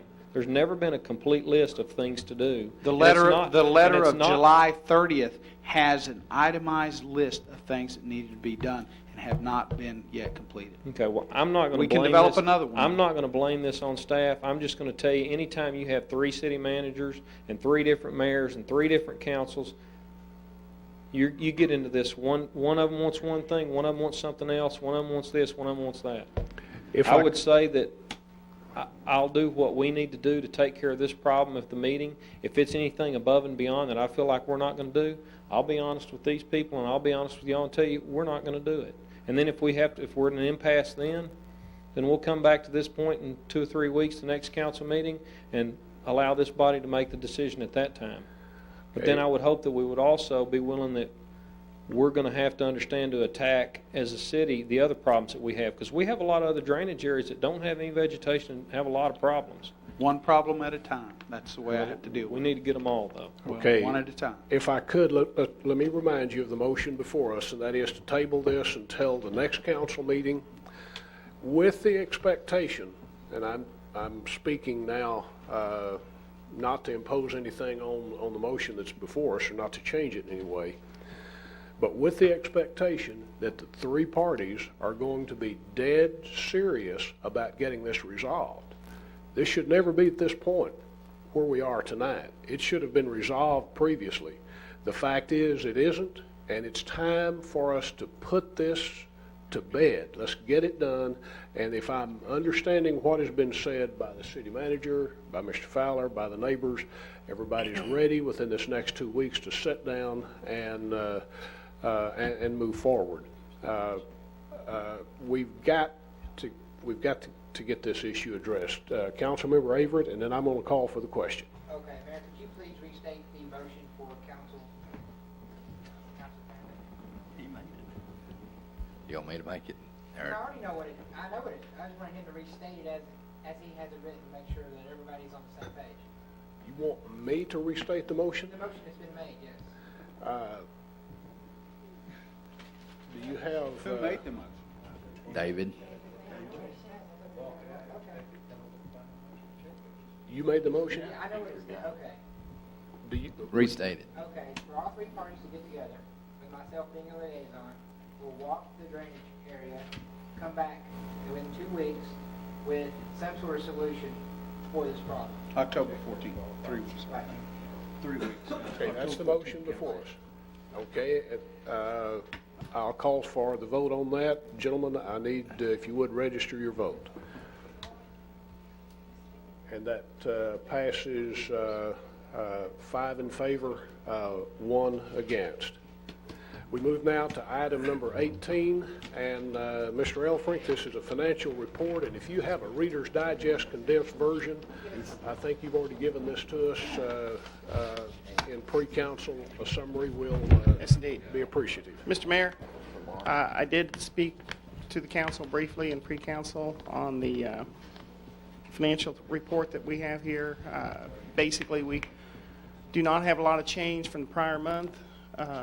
There are issues that we've been concerned about for quite some time that we have spoken with you, both some good things and some not so good things. We're watching our sales tax. Our municipal court revenues are coming in strong. Our water fund revenues are a little bit weak because of the weather. Basically, there's nothing notable in this report for the council, and I'll just entertain any questions if you have them. Excuse me just a minute. Did we break quorum just now? 1, 2, 3, 4. No, we still Yeah. got 5. I didn't break anything. 1, 2, 3. We got 5.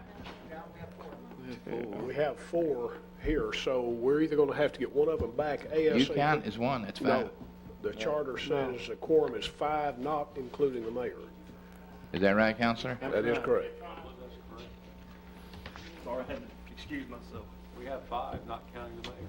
Okay, we now have 5. The quorum is back in place, so Mr. Elfrink, if you would proceed. Okay. Sure. Thank you, Mr. Mayor. Again, we continue to watch sales tax. Court revenues are still coming in much better than we anticipated. Water revenues are down a little bit because of the weather, but then our costs are not quite so high. Other than that, there's nothing extraordinary in this budget to note, and I'll just entertain any questions if you have them. Any questions for Mr. Elfrink? Okay, do we need a motion to accept this, or is this just? I think that's the what's form? normally done, Mr. Mayor, yes, a motion to accept. Councilmember Williams? Yes. Mr. Elfrink, we appreciate you bringing that to us each meeting, each month, and I make a motion we accept it as read. Thank you. Councilmember Markham? Second. Have a motion, a second. Any discussion on the motion? We'll register your vote. And that passes with 5 in favor. We come now to item number 19, a capital improvement status report. Mr. Muir.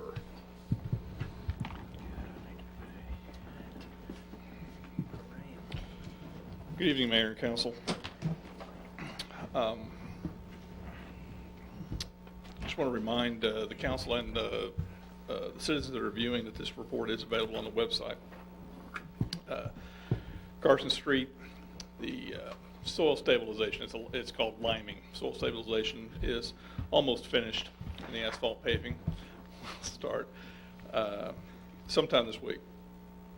For Broadway, the liming started a couple of weeks ago, and the asphalt base will start next month. But those projects are moving very well. As far as the street reconstruction projects, the Lindsay, Revere, and Roxy, those are all combined into one project. Roxy is the utility replacement is in progress. Roxy is completed, or will be completed by the end of the month. Excuse me, will be completed by the end of the month, with Lindsay and Revere to follow. The street work for these projects will all be bid out all at the same time, probably sometime next month. As far as for Jerry and Mona, the utility replacement portion of these projects is almost completed.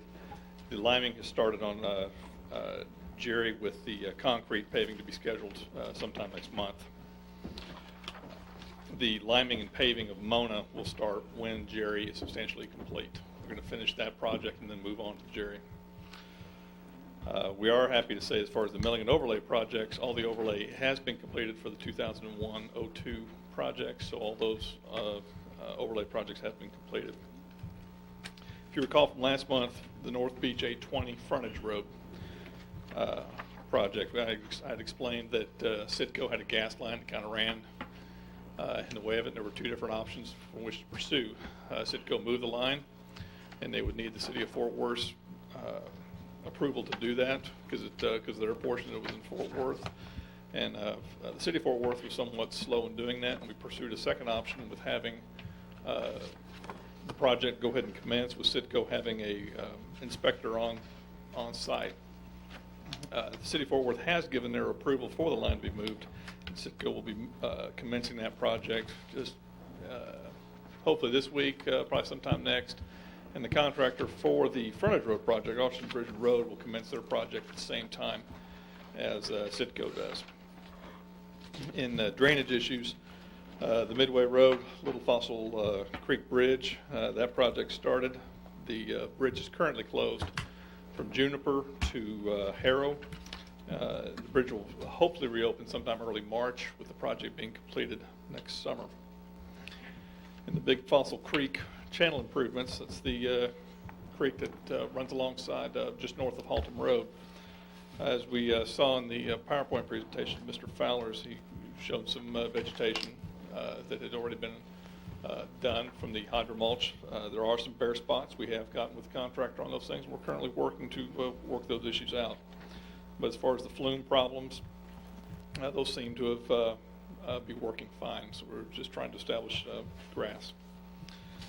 In sanitary sewer, the only thing I want to point out there in the sanitary sewer section is in the manhole rehab project. Last month I'd explained that for rehab, we were having some problems with some of the work that they had been doing, and we called in their bonding company. I just wanted to comment that we are still working with the contractor in for rehab and the bonding company, trying to work these things out. It is progressing, but we are working with them, and it seems to be going well. I do want to point out that the manholes will be televised before we accept it. They'll be inspected through the TV camera. Finish up on the building projects. The animal shelter I mentioned last month was going to mediation. That mediation hearing's been put off until next month. And as far as the public works facility and the recreation facility, we'll be hopefully sending those out to bid probably another week or so, with the central fire station to follow thereafter. And with that completes the highlights of the report. Any I'll address any questions, questions comments? you have. First of all, Councilmember Williams, Councilmember Jennings, following. Make a motion, we accept them as read. Second. And you did a very good job doing that, by the way. Thank you. Councilmember Jennings? That was for second. Okay, we have a motion, second, to register your vote, and we've accepted that by unanimous vote. The good news is we have asphalt going down on Carson and Broadway, both yes. places. So that, there is hope for Haltom City on those projects. Moving now to item number 20, resignation of board members. Any to bring before the group tonight for ratification? There being none, appointments or reappointments? Councilmember Jennings. Yes, I'd move to appoint Mr. Scott Marrow to the Animal Advisory Board. That's an at-large appointment, and he does have special knowledge of animals and is working for a rescue organization. That would be his qualification to serve on that board. Okay, if you would, gentlemen, register your vote regarding ratification of this appointment. And that passes. Councilmember Williams? I'm on the next one. Appointments, reappointments. Are we down to appointments and reappointments yet? Yeah. Okay. We were handed a notice from someone earlier today about the Volunteer Service Board. I still have an opening on Volunteer Service Board, and I have an opening on the Minority Board. If anyone out there watching via TV or anybody in the audience here is interested in serving on one of those two boards, I would appreciate them getting a hold of me. I'd also like maybe direct staff to put the Volunteer Service Board on the next agenda item to consider action on the direction of that board.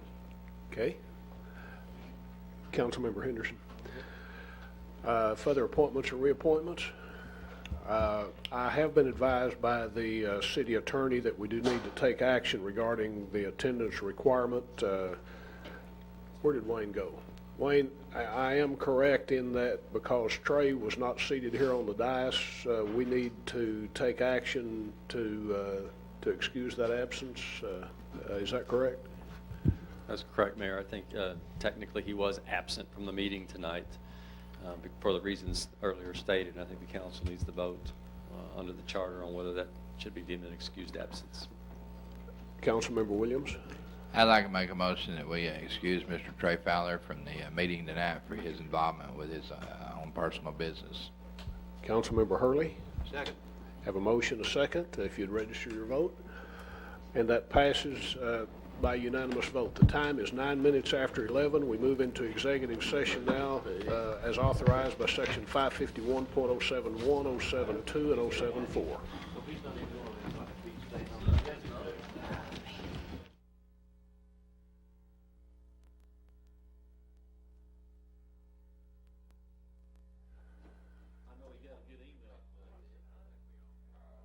Ladies and gentlemen, we're back in open session. We took no action. There's no action to be taken on anything that we discussed in closed session.